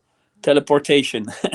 Well, At my school. there's lots of gurus that maintain that it is possible in a certain state. You see, and I don't discount anything. I stopped discounting anything the first day I left the body. When I first had my first O.B.E., I said to myself, well, I will never ever dismiss anything. Because that was so outlandish, so unbelievable, that I would consider that anything is possible in relation to that. So getting back to the question, what I posed is, how is it that people like you and I, we can bend this then, and we can actually find ourselves in a certain situation by being savvy, whereby we no longer have to comply. I mean, look, for me, all my viewers know I've not worked in 15 years, and I maintain that I am as snug as a bug, like a flea in a rug. And there's nobody manipulating me. There's nobody that's been doing things to me, that's been making me do things I don't want to do, this, that, and the other. 24 hours a day of my life is given to what I want to do. How is it some of us can do this? And, if it is this soul trap, then surely we'd all come under the umbrella. But what I'm saying here is, Pat, that it appears to be a soul trap. And if you look at many people, if they are buying into the money and the physical reality and the poverty and all that, then that delusion traps their soul. But people who go, I don't give a fuck about poverty, because poverty is a fiction. It's a material thing. I don't believe in material stuff. My treasure is here. My treasure is having this human experience. It's a wonderful, incredible thing, and every single day I'm joyous about it. And I think it's just so wonderful because it's so absurd. And so, how is it that some of us who seem to have an elevated state of consciousness, a different way of looking at the world, how is it that we are not trapped? And how is it that we don't feel the suffering and don't feel the anguish and all that sort of stuff? So what happens there? Well, we are probably real players in the game, and at some level, even though, when you play video game, you are the player holding the joystick or whatever controller, and you can snap out of the game at any moment because you are conscious of playing a game. Now we are subconsciously aware of being in a game. Do you remember the movie? It's The Last American Hero with Arnold Schwarzenegger. Yeah, When when he goes when into the movies. he comes out the movie screen into the cinema and he starts running through the city because he Yeah, realizes he's just a character in the movie. yeah, exactly. And these things, like, that other movie, what is the Truman Show. You know, a lot of these movies, or recently I shown my son an old movie which called Dark City, which you've probably seen. All these movies are like, you know, very often I was wondering, because some people have the hypothesis that oh, you know, the Illuminati, they have to show you what they're doing, blah blah blah blah blah, and so that's why they show to you in movies. And at some point, I thought, well, what if whoever consciousness is out, or managed to get out of this trap, is actually bringing in these things to wake us up? I don't believe it's because these things are actually waking you up to the fact that you are in a simulation, and that what you are living here, experiencing here, is not the real reality. There is something beyond it. And when you have, you know, like you and me had O.B.E.s or NDEs, you start to realize that you are not the body. Your consciousness experiencing something inside this body. Then your perspective of life changes, and that's why you do the things you do the way you do them, and you are not being caught up in all the drama that most of the people are caught up with. Is because at some point you just don't give a fuck. I mean, sorry for my French, but you reach that point where these things that other people find so very very important in their life doesn't bear any influence on your life, because you dismiss them as being not important. And when you dismiss them as being non-important, they become non-important, which again proves that you are the projector, projecting your own imprint on the reality of others, Yeah. because we have a shared reality, and within that shared reality you still have that. We had that discussion a long time ago about, do we really have free will, yes or no?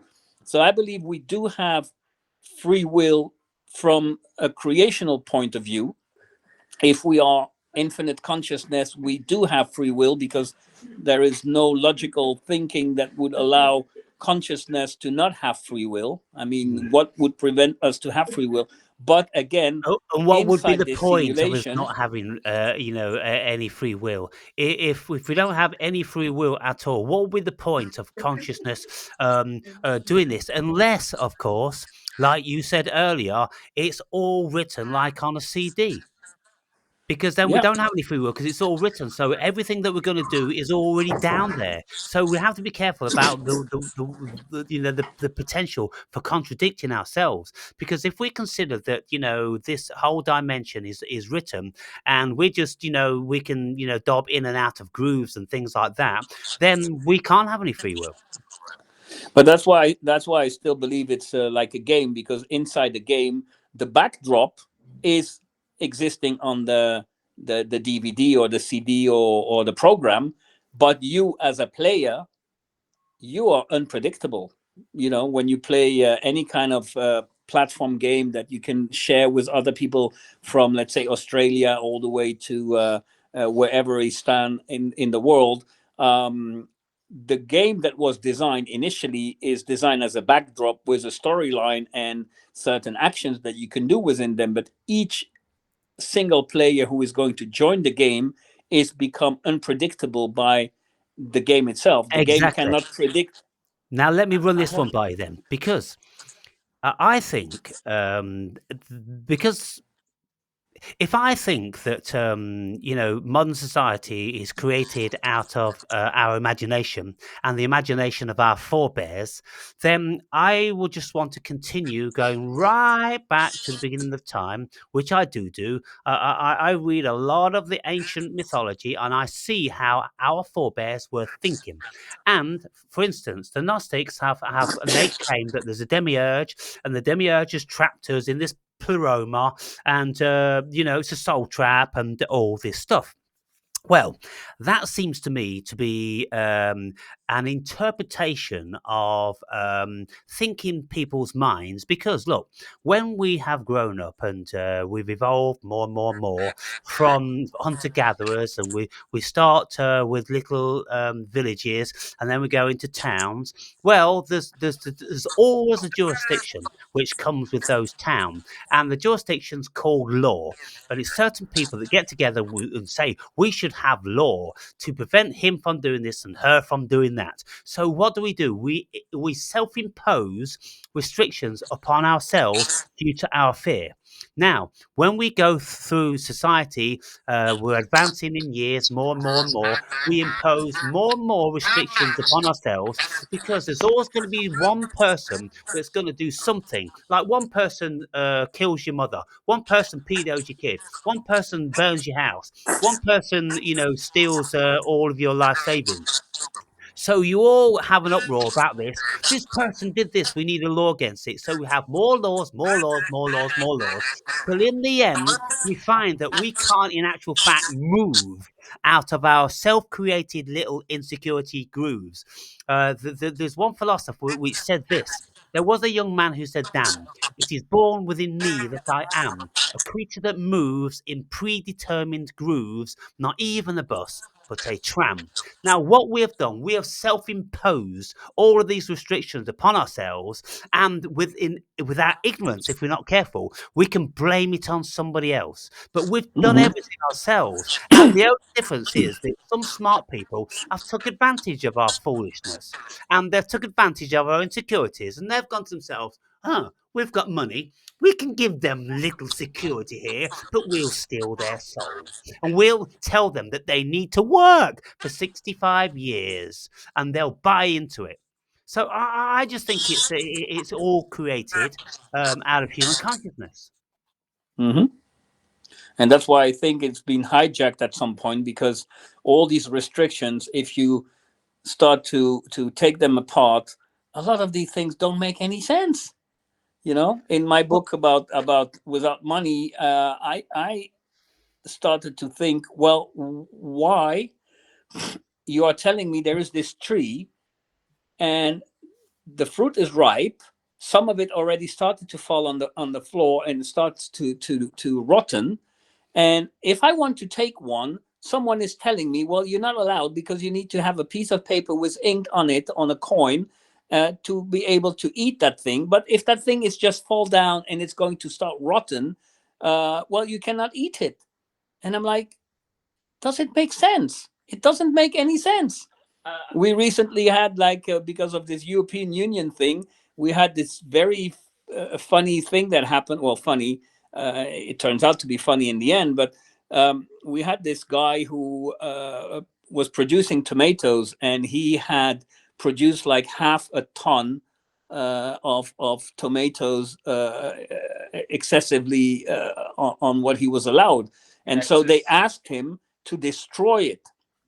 And yeah, while he was destroying, this half a ton of tomatoes, some guy, because it was in the local newspaper, because it was a local guy who was known, and he was very upset about it and whatever. And while he was destroying his tomatoes, there was a truck of tomatoes that was coming from Spain that just passed behind him with the exact same amount of tomatoes that he was actually destroying. So he was told to destroy the tomatoes, but in the meantime, the other tomatoes were coming from Spain all yeah, the way by truck, with the pollution that it creates, in order to sell it for more expensive than he could have done, or given it for free. But yeah, no, because of a stupid monetary system that we yeah. have invented sometimes around the line of our evolution, today we have to destroy, and other people cannot eat, and it doesn't make any sense. But we are all Well, crazy enough to believe in that system. yeah, but Pat, it does make sense. It does make sense if you look at it from another perspective. Yeah, Now, from the perspective of control. yeah, from the control. Now, all these foods are controlled by the European Union, or the globalists, and they have contracts with all these countries and the contracts are for X amount of bananas and tomatoes, this, that, and the other. They're under contract to deliver that.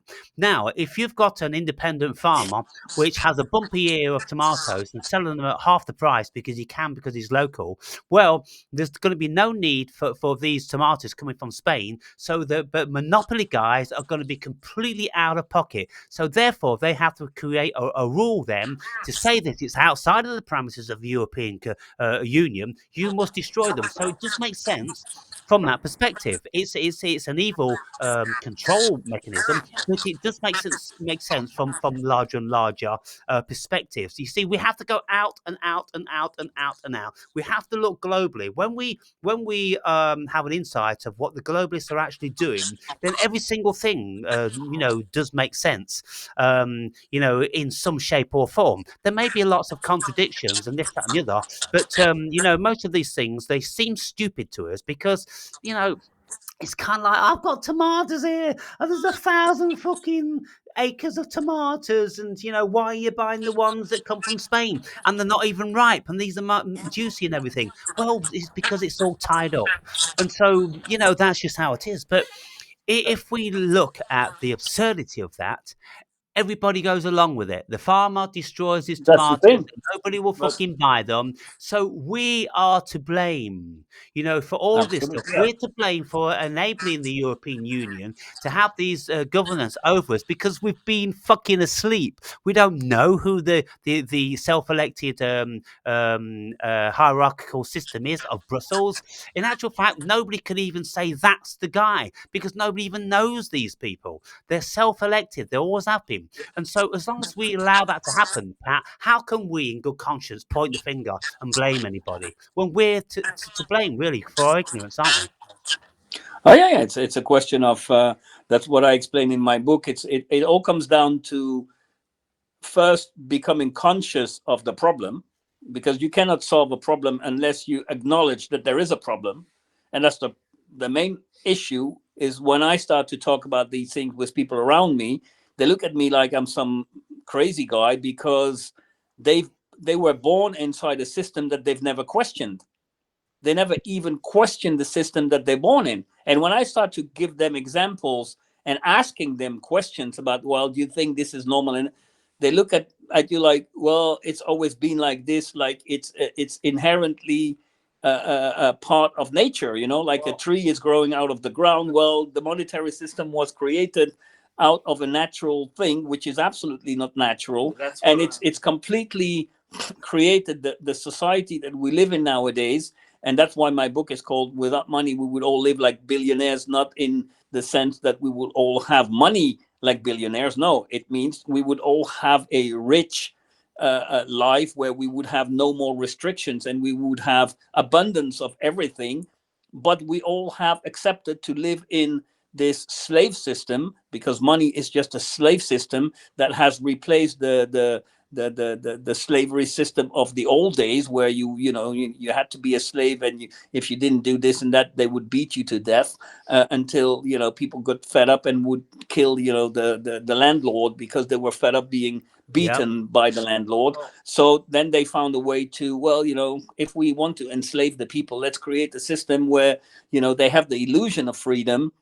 And so like in the Matrix movie, we have created a prison for our mind that we have actually created ourselves. And unless we become conscious about that thing, and then we become conscious about the fact that we could definitely live without it, because there is only a little percentage of people on earth who are benefiting from the system that we live in, and the other people are not benefiting at all of this system, which is completely based in lunacy.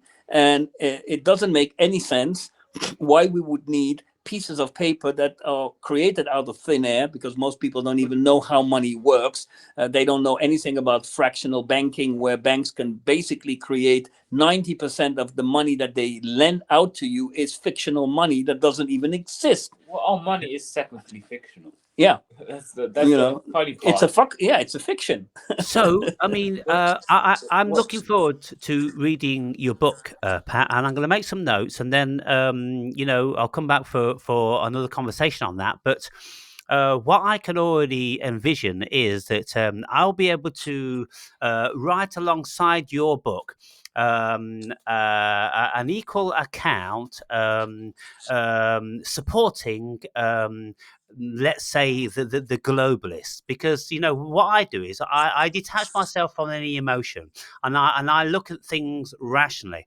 And when I was at school, when I was like 14 years old, in our geography class, the teacher, she started speaking about collectivization. She started saying, look, in the old days, we used to have these, private enterprises of strip farming, and each individual would be given an allocation of land, and they would grow tomatoes, another person would grow carrots, another person would grow cucumbers, and this, that, and the other. But you see, that sort of thing is always subject to failure, because if you have no rain, or if you have too much rain, or if one farmer gets ill, or if there's a plague, or this, that, and the other, then people starve. So by the time people got sick and tired of their families being wiped out through starvation, they were looking at someone else to help them. So the collectivization came along, and it stated that, look, what we're going to do is we're going to cut down all of these forests in a million acres, and we're going to plow up the land, and we're going to grow wheat, and that way every single person in this county is going to have a guaranteed amount of wheat, because unless we have an absolute drought, or whatever, then the crop isn't going to fail. So we're going to have that as a staple diet, and then if we can do that with that, then we'll do it with tomatoes, and we'll do it this and the other. But better than that is, you see, because our weather's not so great, we can't depend on it. We have to source our vegetables and things like that from countries which do have greater dependable weather. So when you sign a contract with France and Spain to import your tomatoes, and you outlaw anybody growing tomatoes, it seems very reasonable, very feasible, because it's more substantial. And so how do you feel about that? Well, as I explain in my book, I studied that system. And nowadays, with the progress that we've made, because obviously what was happening hundreds of years ago when all this system was put in place is completely different than today. Now, if you look at today, places like the Netherlands, where basically they have shit weather all year round, and they are one of the biggest producers of fruit and vegetable, because they have mastered the art of greenhousing, Right. and they have become the experts of creating greenhouses. Now, if you go to Israel, 100 years ago, Israel was a piece of rock with dust, and nowadays it's very green, and it has water everywhere. So the ingenuity of humans have been able to completely modify Okay, certain areas. let me just stop you there, because I get fully where you're coming from, and I agree. So what's happened then is that initially, let's say like 100 years ago, 200 years ago, we never had that level of sophistication, whereby we didn't have the greenhouses, we didn't have the internal heating, we didn't have the irrigation and all that. So then the collectivizers came in, and they got the monopoly on everything. But now we do have this technology, we can grow Exactly. our own fucking stuff. We want our fucking power back. We want our freedom back. Each individual nation, we've got all this technology. We don't need the globalists anymore. Is that what you say in your book? Yeah, absolutely. I'm proving inside my book by showing real life experiences. You probably know about Michael Tellinger and the Ubuntu Yep. movement. There's been so many examples that you will find in my book, where I prove that now we've reached the technological advancement that would allow us to get back our power. We don't need government anymore. We don't need the elites anymore. We don't need all that BS anymore. um, we don't even need, to my opinion, we don't even need countries anymore. I don't say we don't need culture anymore. We still need our own cultural things. We need our own, different food, our own different backgrounds, which Yeah. doesn't change in my. Our music and our beliefs and mythology and all that Exactly. sort of stuff. That's what but colours the but world. my system of how I show the evolution of the whole system that we're in, and how we need to evolve, because we are heading towards disaster nowadays, is a collaborational system versus a competition model. I mean, the monetary system has created a model of competition where for someone to win, other people have to lose. There is Yeah. no other equation. It's Yeah. mathematical. If someone makes a lot of money, that money came from somewhere, and it Yeah. came from people who don't have it anymore. So you are in a system where when you are in the monetary system, you are in a system where you have winners and losers. When you are in a collaborational system, you only have winners because everyone collaborates towards a similar goal, which is the one goal that I think and I believe that every single one of the 8.2 billion people have on earth, everyone has the same goal. It's the pursuit of happiness. Everyone wants to be happy. There is not a single person, even the worst of the worst person has their own definition of happiness, but Yeah. everyone wants to be So happy. yeah, But I think the new. Do you want to say, I Josh? have I have a question. You were talking about collectivization, and I know that happened in the USSR. I know that happened in China and Yugoslavia to some extent, but I don't really see a point in history where collectivization happened in Western Europe, because we were talking about Spain and France. I was under the impression that after feudalism, there was actually more privatization instead of less. What country were you specifically referring to where this collectivization happened? Because I'm not seeing it in first. Maybe I'm Yeah, having a well, misconception when here. I was being taught this in school, they were talking about the prairies on in Canada. The massive Oh, okay. expanse of land out there, and doubtless, in America with their massive expanse of land, we don't have it in Britain. France is somewhat bigger, but to cut down all the forests and things like that, we've got rules and regulations, and we don't want that sort of stuff. But the main source of collectivization was the Industrial Revolution, because that standardized a great deal. It standardized our nuts and bolts. It standardized our measurement. It standardized the distance with railway tracks. It standardized which side of the road you drive on and all that sort of stuff. So we I, became very, very standardized. And then people had patents with these things, like the thread on a screw or a bolt and this, that, and the other. And but in the old days, we had imperial measurements, which were then taken over by the European measurements, which were the metric. metric. So therefore, standardization, has been an ongoing thing for many, Yes. many years. But But I think we might be having a misunderstanding in terms. I do see the standardization with Napoleon and the big conquests where Europe basically became the modern concept of Europe. Before that, Europe was a very disjointed continent. But I'd say it's actually less of a collectivization, and maybe my perspective is wrong on this. But if you look what happened after the Industrial Revolution, is that people move from these large uh, collective farms owned by these feudal landlords into very regimented, secularized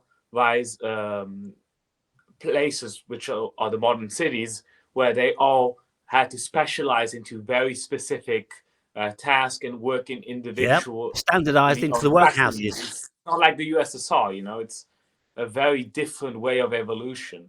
We did not evolve into a more social society. We evolved into a very secular society, a very self-obsessed one. That's where modern individualism Yeah, comes but from. We did not be modern individualistic back then, if before if the you look Industrial now, Revolution. say like in India and in China, I watched a documentary in India about a week ago, and it was this like ghetto shanty town, which was right next to skyscrapers and one of the major cities in India. And to look at it, you think, look at all that scum and filth. It should be bulldozed and it should be all cleaned up and everything. But this reporter went into this ghetto, and every single nook and cranny under polythene and corrugated tin roofs and this, that, and the other were producing something for the main outlets. Now, for instance, let's just say you've got a powerhouse of Zanussi, which ultimately, doubtless, is owned by BlackRock. Well, when you look through the ghetto in India, every little entrepreneur is producing this, that, and the other. And you would look at it and you would think that, oh, they're a bunch of entrepreneurs, and they're all doing their own thing. And it's not collectivized at all. But when you look at the bigger picture, you can see that absolutely the whole world is collectivized, and all the money goes back to the top consistently, because all the companies on the planet just about are owned by BlackRock and Vanguard.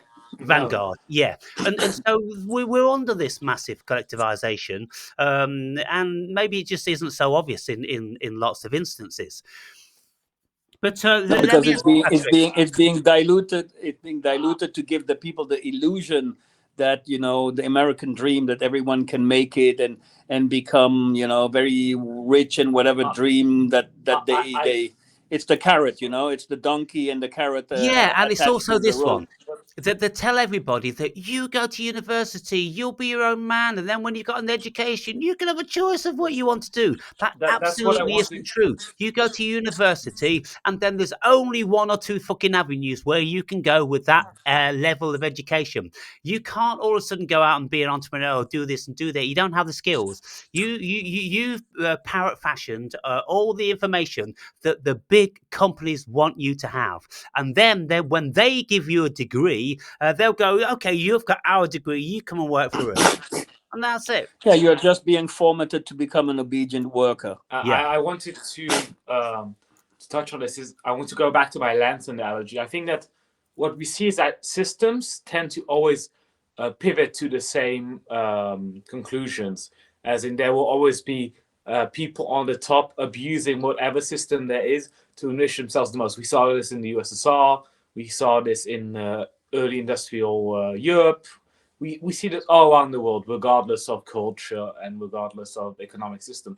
But I believe that what's most important is that we changed our perception, we changed our lens to a very individual lens, when actually the reality is that we are collectively on the bottom of this hierarchy, where we're tricked basically into thinking that we are not in this hierarchy, that we actually have the freedom to advance. But if you look in the grand scheme of things, that's not actually how these systems work. They consolidate themselves, and that's why I think we've been tricked into this very individual mentality, so that we will never think beyond our own interest. So Well, we're actually being tricked into overestimating our own ability as individuals, and we okay. did not So, have that in the past. right. Now, People uh, used to very much believe in the collective will, and we no longer had that solidarity amongst people. yeah, No, but and that's a it, byproduct. That's a byproduct of the monetary system. It's exactly what I demonstrate in my book, where um, the natural flow of humans is to collaborate. You know, in the old days, we are being told that people were bartering, which is completely false. You have to know that historically the bartering was only happening between tribes, but within tribes there was no bartering. There was collaboration work, and everyone had a certain task that they were giving for the collective. And depending on your age and your capabilities, you know, one would go hunter gathering, the other one would stay at home and clean up the place, and you know, the older ones were usually taking care of the younger ones and their education. And the system was organically designed, like, you know, I would say, find me the first lion or giraffe that uses a currency in order to eat, you know, show it to me, because it doesn't exist in nature. It doesn't exist in any system but in our own system. So it's a created system that we have created, maybe at some point because there was no other option. I believe it was created as a mean of control, and now we have reached the moment in time, the pivotal moment in time, that we can actually reverse all this crap that we've been, you know, subjecting ourselves to. And my book is a call to action for people to wake up, start to realize that they are buying into a system that is actually their own demise. And that when we collectively are going to say enough is enough, and there is a way now to live a better way, a way in which I demonstrate in my book that literally every single human being spending 5 to 6 hours a week for the collective would be enough work that you are giving away from your own personal time in order to be spending the rest of your week time doing whatever you please without any restriction. And that is all that it would take. It's completely demonstrated in my book with examples, with calculations, with everything that proves it, that we would be able to live nowadays 5 6 hours a week. Basically, let's say one day a week you would work, and the rest of the week you could do whatever you want, paint, play music, eat, drink, whatever you want. There would be no restriction because we have the technology that can do it nowadays, and we don't need the 5% elite who are, Well, just. don't you think you're talking about communism? No, absolutely That's what not. I said, actually. Because the problem with communism, it didn't attack the root of the issue, which is the monetary system. Communism is still based in a monetary system, just that the monetary system has to be, managed by certain other groups, but there is still this management of this illusionary system, which is the monetary system, which is the Well, root of all okay. our problems. If we look at Karl Marx and his Das Kapital, um, he was stating to the people that our energy is being taken advantage of, because in the early days of factory workers and things like that, you'd get the overlords or the factory owners, and they would say to you that I'm going to give you 1 shilling a day to come and work in our factory. And through that capital system, your efforts to earn 1 shilling would earn the company 2 shillings, and so that was considered to be exploitation. And so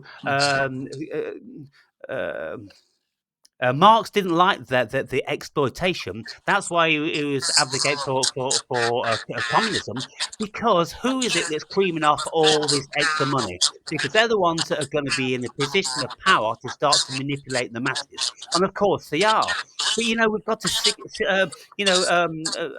difficult situation, because, well, you're going to need people with money to create the factories, to offer you the job, unless of course it's the state.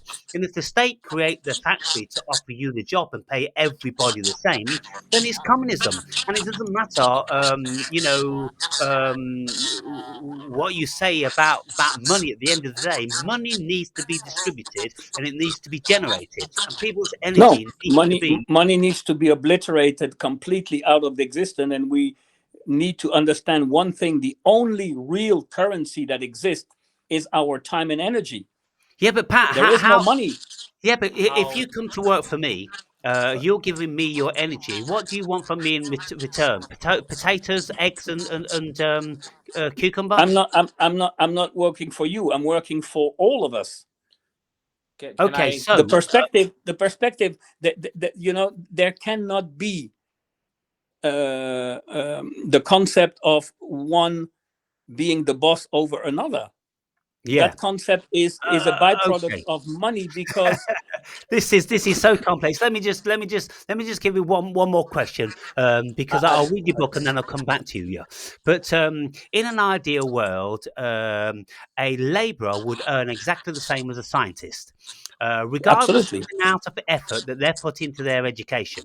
Now, if you've got a scientist and they've studied like 30 years of their life, one would think that it's fair that they get 30 times more money than someone that hasn't put any fucking years into Would their you education. would you agree that you cannot solve a problem using the same mindset that created the problem in the first place?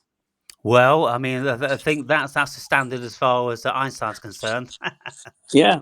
Well, if you try to think, that's why you need to read my book. If you try to think using the mentality that money is needed, which is not, The angle of your phone is a bit. if Well, if let's not because say money. Let's just say a recognized a symbol of exchange, because when they created these workhouses in 1800s, they issued their own currency.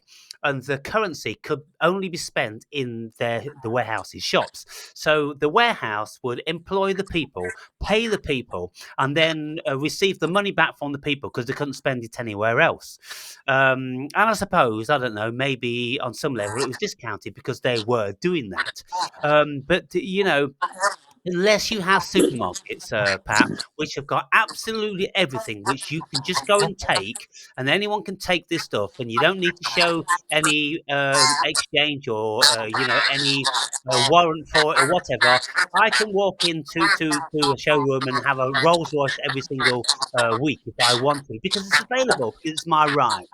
But then it's down to human consciousness with our state of reasoning. Hang on, why would you want to keep going to get one Rolls Royce when you've already got one?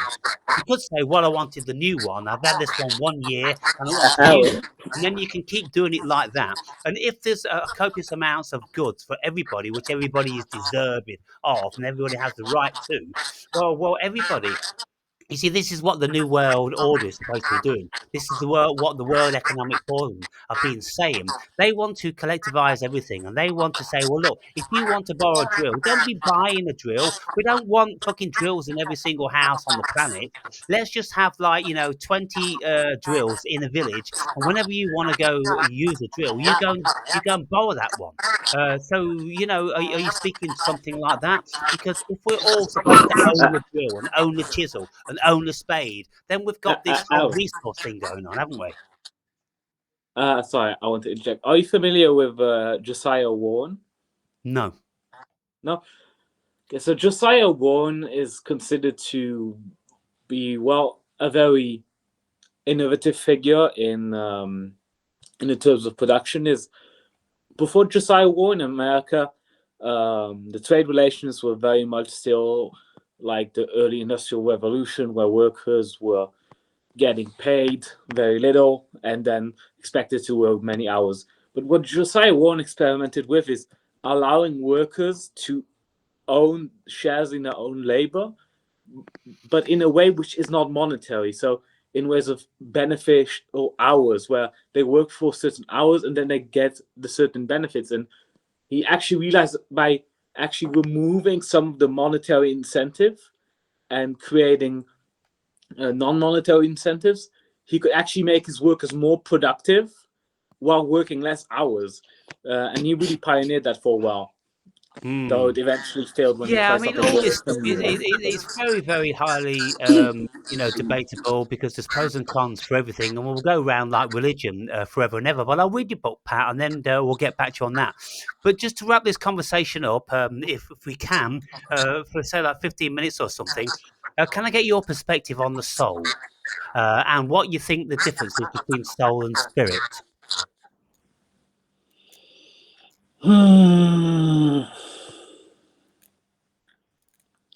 Well, it's semantic, of course. I mean, everyone can come up with different meanings. I would tend to think that the soul is that part of us which is that part of us that we experience when we are out of body, or when we have an NDE, which is our true essence.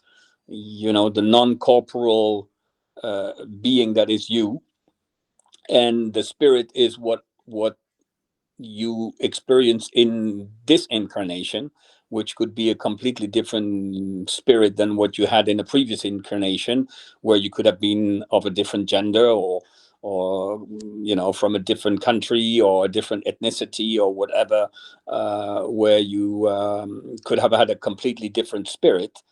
So the spirit is more akin to your like they talk about the warrior spirit, or the nurturing spirit, which is more akin to personality traits, Yeah, whereas the soul would be more akin to your true essence, which would be more akin to your consciousness. It's yeah, the embodiment of your consciousness, because even though we are um, consciousness, when the few times that I've experienced either body out of body experiences, or my near death experience, I was still aware of being something. yeah, I wasn't aware of necessarily having two legs and two arms, but I was not just a thought. Hmm. There was a a A sense of volume of, I. yeah, a sense of like when I had my DMT experience, I went and I very often compare it to one scene of this movie called Doctor Strange, Yep. which I found very similar to my experience. And I always thought the guy who wrote that scene in the movie probably had a DMT I, experience. I, I was infinitely small. I went to become infinitely big. I was everything and nothing at the same time. I mean, you go through so many things as an experience that's when you start to realize that you are everything and nothing at the same time, and that therefore there is nothing that exists outside of consciousness, because your consciousness has no boundaries in terms of size, of expansion, of encompassing everything. You can. I'm convinced that at some point, when you can get out of here and completely embody your soul, you are capable of becoming a rock, a planet, a planetary system, or a virus or a microbe. There is Hmm. no, not anything that is limitations are part of this world. The rule set of this world are the limitations. Yeah. So when you had your DMT experience and you was everything and then you was nothing. I've had these experiences also. Everything is and everything isn't, and is isn't and it's on off on off on off on off, on off, and it's absolutely maddening. And I think what's happening there is that because we have entered into a new state of consciousness, we've effectively got one foot into the broader expanse of consciousness, i.e., the cosmos, but we're still retaining a relationship with our soul, which also encompasses the ego. So, if we look at the soul initially, the soul is the life essence of the body. Without a soul, we're dead. We're automaton, yeah, we're robots, and that's why you and I both agree that lots of people walking around, they don't actually have any souls. They are just automaton, and they are driven by the things they hear or the information they receive. They're kind of like And they some have a sort hive of mind. yeah, yeah, they're part of the hive mind, and that they're receiving the information from the hive mind. But whereas real conscious entities, we are tapping into the akasha or the greater ocean of consciousness. And so when we have these conflicting experiences, we realize that we are actually a soul and also we are at least one spirit. And the spirit, like you say, are facets of like personality, because the spirits are spirit of a warrior, a spirit of a wise person. They're archetypes, and collective unconsciousness contains all the archetypes. So when we go out into the collective unconscious, or the consciousness en masse, whatever you want to call it, we encounter all of these archetypes, and we will have relationships with all of them that we've always been. So we've considered that we were a warrior, we were, this wise old man, we were this, this wizard, and all these sorts of things. And they are facets that we can be aware of in this incarnation. Now, I read a book recently, and it's called The Book of Spirit, and it talks about people who had relationships via necromancy, speaking to the dead through many, many years, asking spirits about this, that, and the other. And there's hundreds of questions and answers. And so they were saying that, yes, well, when you have lived before, you gain a character, you gain a personality.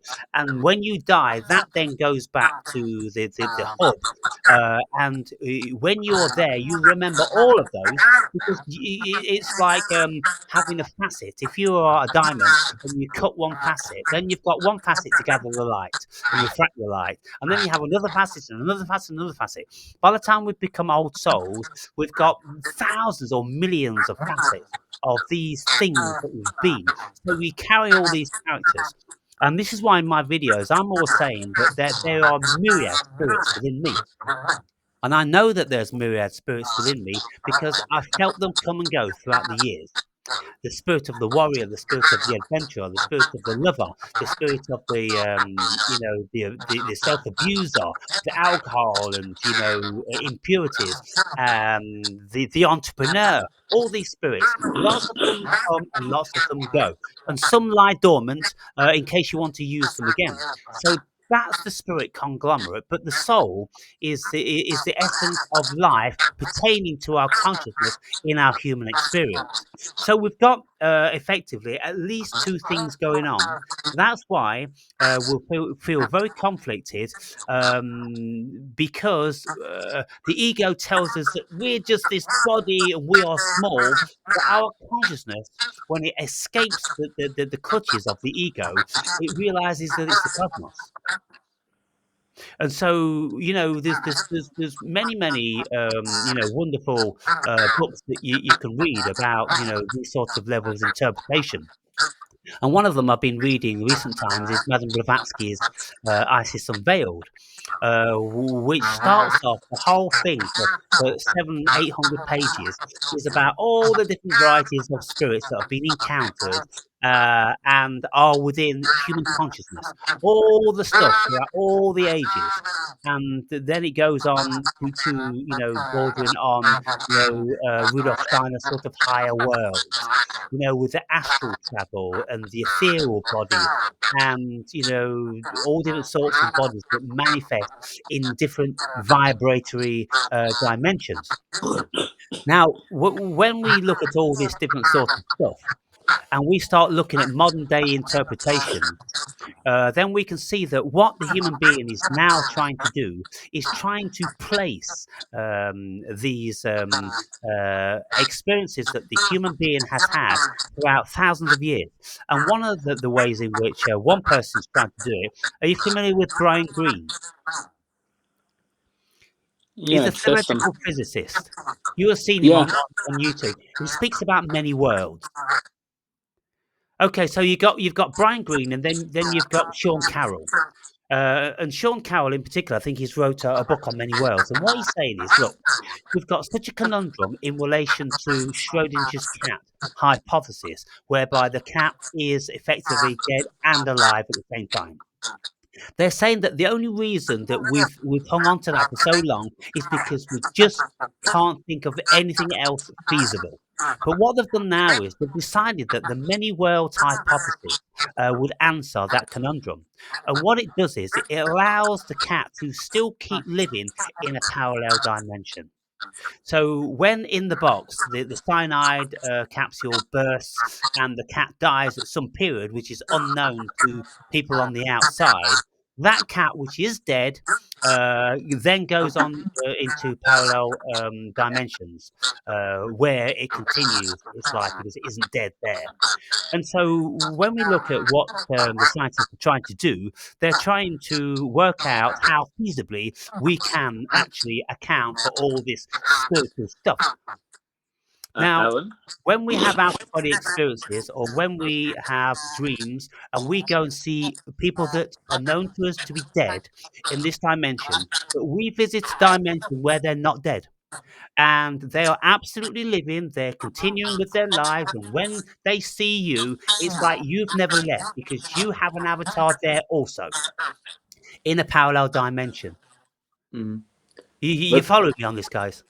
yes, Yeah, yeah. I'm following you. I'm thinking, if we're assuming that simulation theory is correct, could it be like a system where we have memory and we have a storage drive where we have all the information which is possible on one storage drive, but we can only actually access that information through observation through the memory system of the simulation?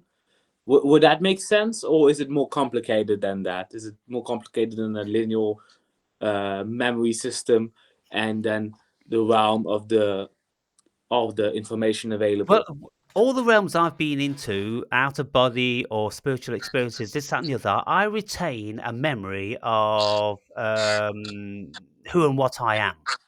And so when I go and visit in my dream my deceased father, I am perfectly conscious that I am dreaming and I actually am living in this world. I am not living in the world where my father is, but there is an avatar which is also living of me. So, in the many worlds, we have we have millions and millions and millions of avatars the same. And But so, that's therefore, If then, my hypothesis is the following: if quantum physics says that everything is in a state of potential, mhm, right?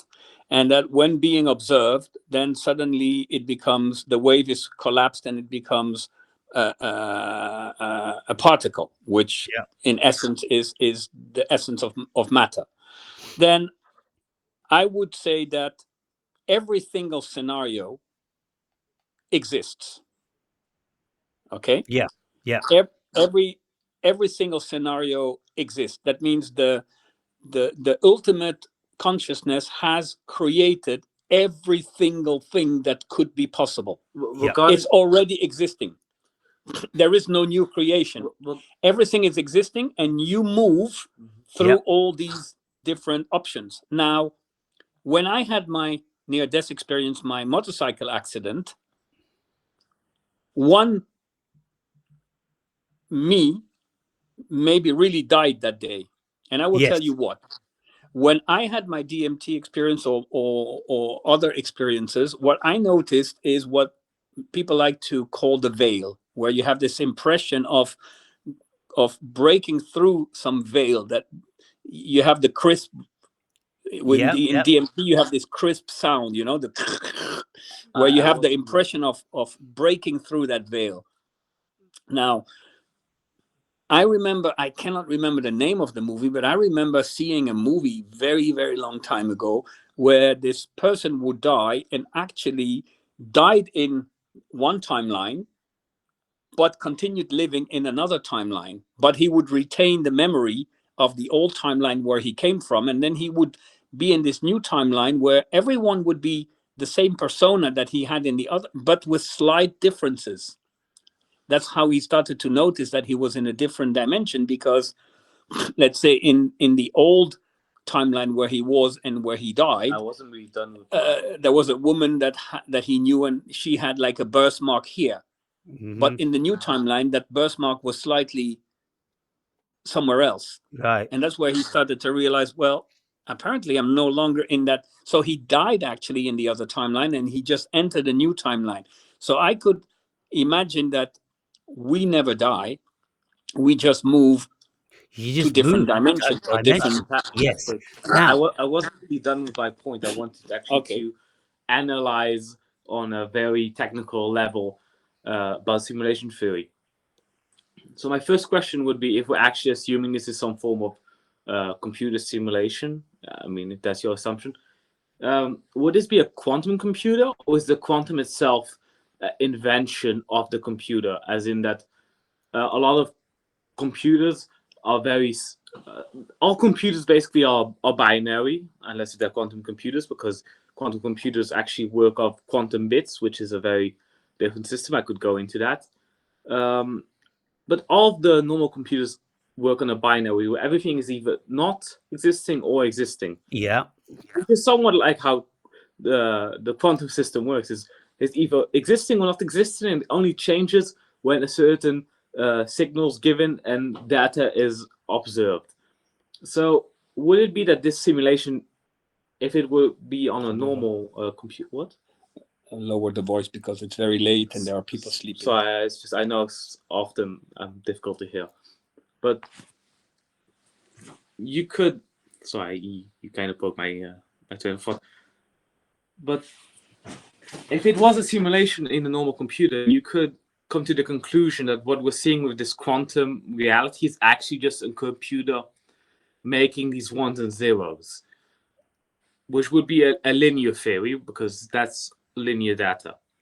So that would mean that we are living within one timeline which cannot be changed, and maybe there are many other timelines running adjacent, because a lot of computers actually run many programs in adjacent, and that would mean that there are indeed multiple timelines, but they're actually split, which could explain most of the continuity we have. But then again, there could also be a theory that we're actually not living in a computer which doesn't which lives outside of this sort of universal plane, but that computer itself could also live within a form of simulation, or it could also be that the quantum realm extends outside of the simulation itself. Do you understand what I'm getting at? Yeah. It could be that Infinite, we have a infinite direct quantum link computers. outside of the simulation. Well, there's no reason why, you know, that there shouldn't be, because if you've got one, then there's no reason why there shouldn't be another, because where did the first one come from? And this is the whole thing about the Big Bang. You know, well, where did the Big Bang come from? The Big Bang must have come Yes, from somewhere else. So and it's that's an what I infinite was. regress, and I don't think there's any end to it. But when we look at There isn't. the Yes. way the quantum computers work, they in themselves solve Schrodinger's conundrum, because with our limited ability, when Schrodinger was presented with that mathematical equation, that it suggested that the cat was dead and alive, but that to us is impossible. Well, when we get into the quantum realm, it isn't no longer impossible, because quantum doesn't work like Josh has said, with zeros and ones, with it is or it isn't. It's both simultaneously.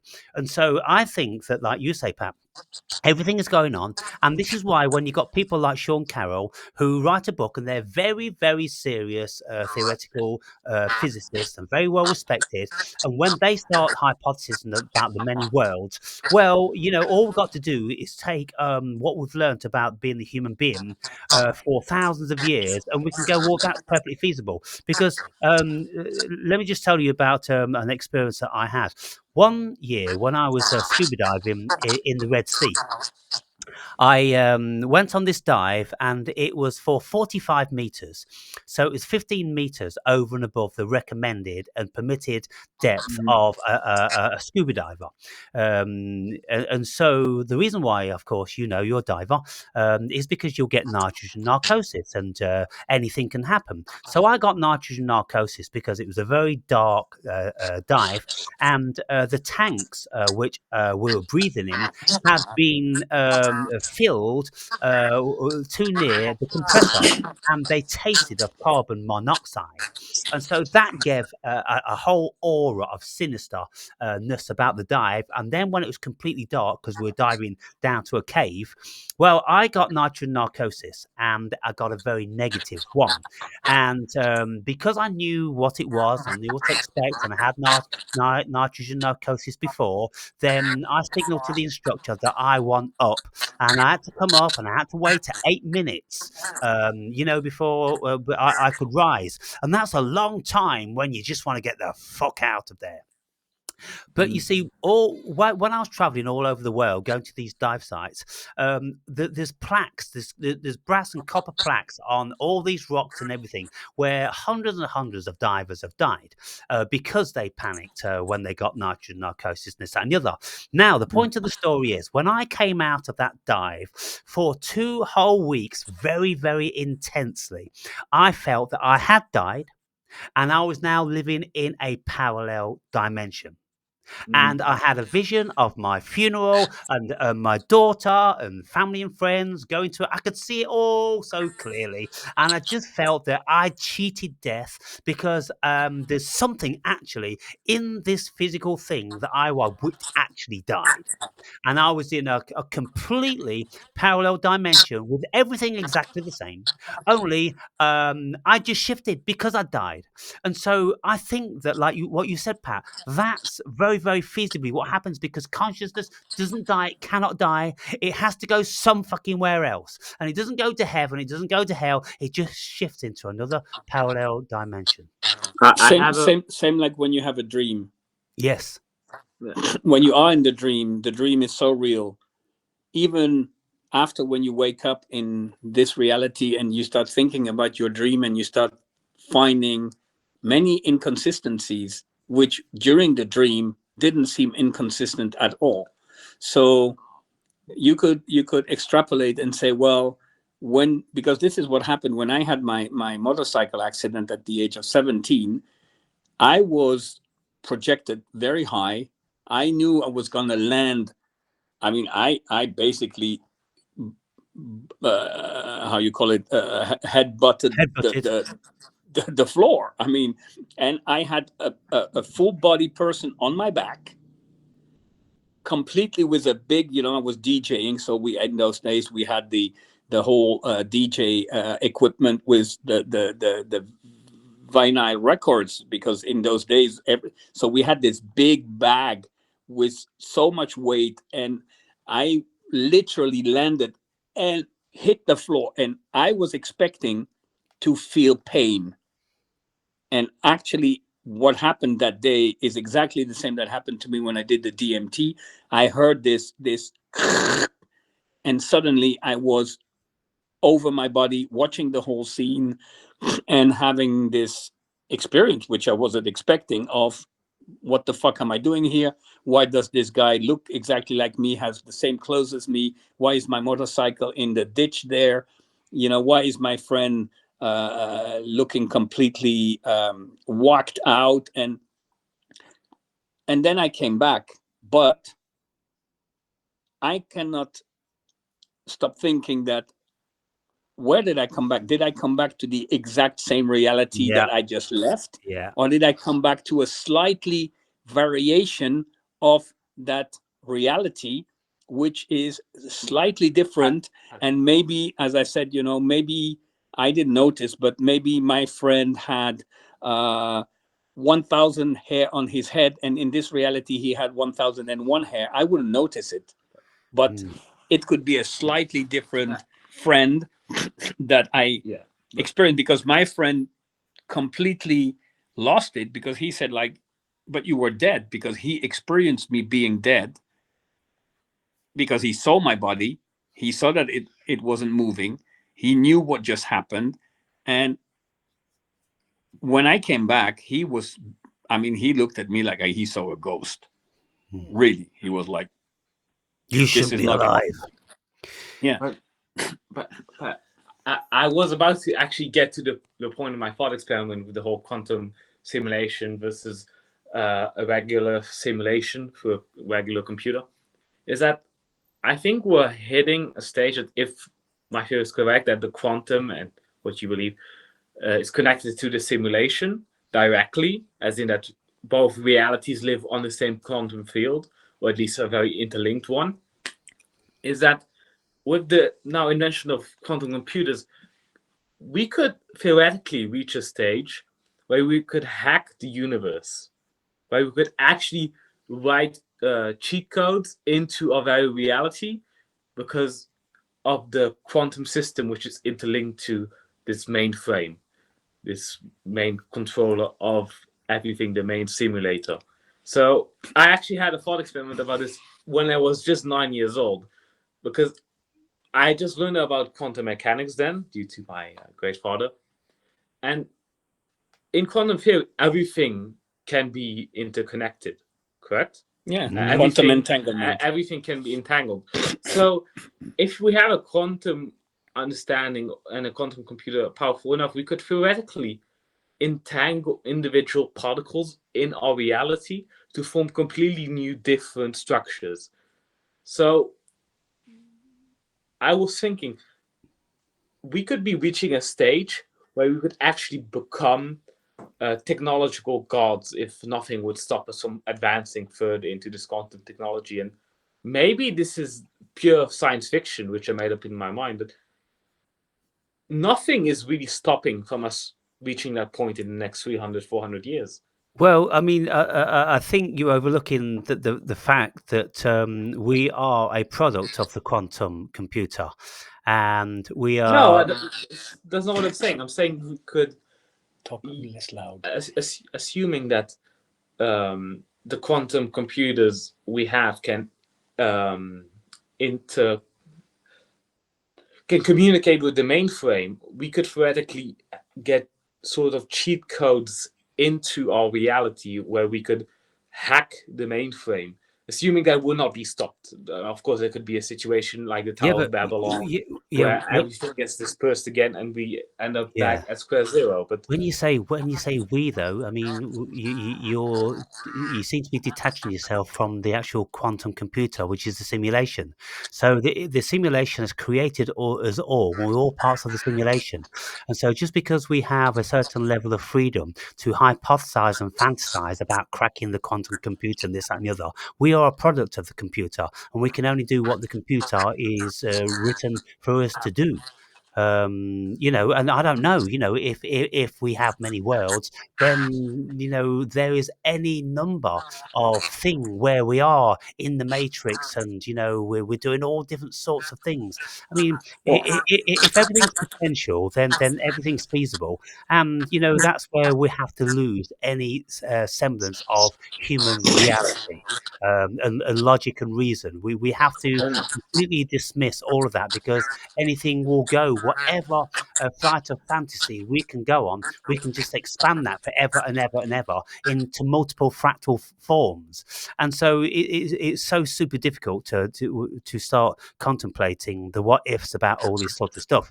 But if we just look at it like this, you see, and we consider that, we are trapped in a simulation, then we are assuming that we are souls in our entirety with our own autonomy and governance, and under normal circumstances, we will be free in the cosmos. Well, I don't know how that would work. I don't know what free would mean, and well, evidently it must mean that we are in actual fact God. I'll buy that, because I do think we are God. We are all shards and fractals of God. And so we can be anything ultimately. But I don't think we can escape being God. That's why I don't believe in this being trapped, because my mind doesn't feel trapped. My body is trapped in the physical form with the physical So parameters. But my mind and my consciousness, I know that it pertains to God. yes, but I would like to, because it's very late, and Yeah, I yeah, know otherwise I'm gonna have some issues with my girlfriend tomorrow. I would suggest that we schedule a next discussion where we would dive into this very aspect in depth. It'll give us some time to think about how we want to go about it, what we want to bring in terms of hypothesis, and yeah, what could be interesting for your viewers as well. As you can see, Joshua is very interested in all these topics, and he's very knowledgeable. yeah. So it could be a very interesting yeah, discussion to focus next time on this topic of, are we in a simulation? If we are, how does it work? How can we change stuff within that simulation, or can we? yeah, And etc., and philosophize over that and topic. I'd like to set the parameters of the conversation is I've never taken DMT. I have not had these experiences you two have had. Um, so I'd like to just discuss it from a very logical point Yeah, of view, as in you would break it down argument by argument yeah. You instead of see, trying to follow a I've certain discerned intuition. that that's Mind you, where it's you're intuitive. coming from. You're coming from knowledge that you've read, and at this stage of your life, you're very learned in that, but you do lack life experience. Um, because when you've had, say, like near death experiences or DMT experiences or very supernatural enriching experiences, when you've actually been outside of this realm of consciousness, then you do you're gonna be coming at it from a different perspective. So you come at it from the perspective that you know and you feel comfortable. Pat will do the same, and I will do the same, and we'll see how they all marry up and they all vary, and none of them is going to be right over and above the other, because it's all our subjective experience, and that's the beauty of being a human being, isn't it? Yeah, I'll do my best to link your out of body experiences to what can be rationally conceived in the human mind. So some data may be lost in that, and I doubt that we will have a solid conclusion at the end of the conversation. But it's more about trying to create an image for people who are just learning about this theory and just learning about. Oh, if anybody's there's- just learning about it, we're just going to blow their minds. I'll just close this current conversation to say the cat is neither dead or alive. There is no cat. There's no cat. There's no I'm spoon not Neo. sure about The that. cat the cat is and is not. Yeah, at the end of the day, it's all imagination. So, Pat, absolutely fantastic to chat. Josh, likewise, nice to be acquainted with you. I'll read your book in the interim. If you wanted to know a little bit more about my theories and things like that, Josh, then you can actually buy the Kindle for $10. My book. It's 700 pages long, and it's got a whole bunch of stuff in there. Many things What's the from good thing? some of the greatest thinkers on the planet. I've incorporated lots of stuff, including science and religion and philosophy and anthology, and everything you can think of, really, what it is to be a human being. So I'll just show you a cover of it, actually, at the moment. Good.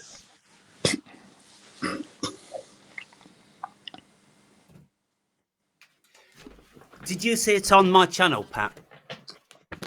Mm-hmm. Did you see this on my channel, or how did you know I wrote the book, or did I tell you about it? Yeah. We talked about it last time we had a conversation. So Right. Okay. So there's two titles. I originally called it "Closer to God," but then I changed it to "A Journey to the Self," because effectively, as far as I'm concerned, and this is the perspective I'm going to be coming from in our next chat, life is about getting closer to a realization of what we are, and you can call the self the core of your essence, or you can call it God. It's interchangeable as far as I'm concerned, because I believe that what is born out of the human experience via consciousness is the essence of God. okay, brother. Let's. When are we expecting the next conversation? What date? In 2 or 3 days. 2 3 2 or days? 3 days, whenever you're ready, guys. Okay. I'll send you a little private message. Yeah. All right. Nice one. Have a good one, guys. Catch you later. Take care. Bye, bro. Cheers. Bro. Cheers.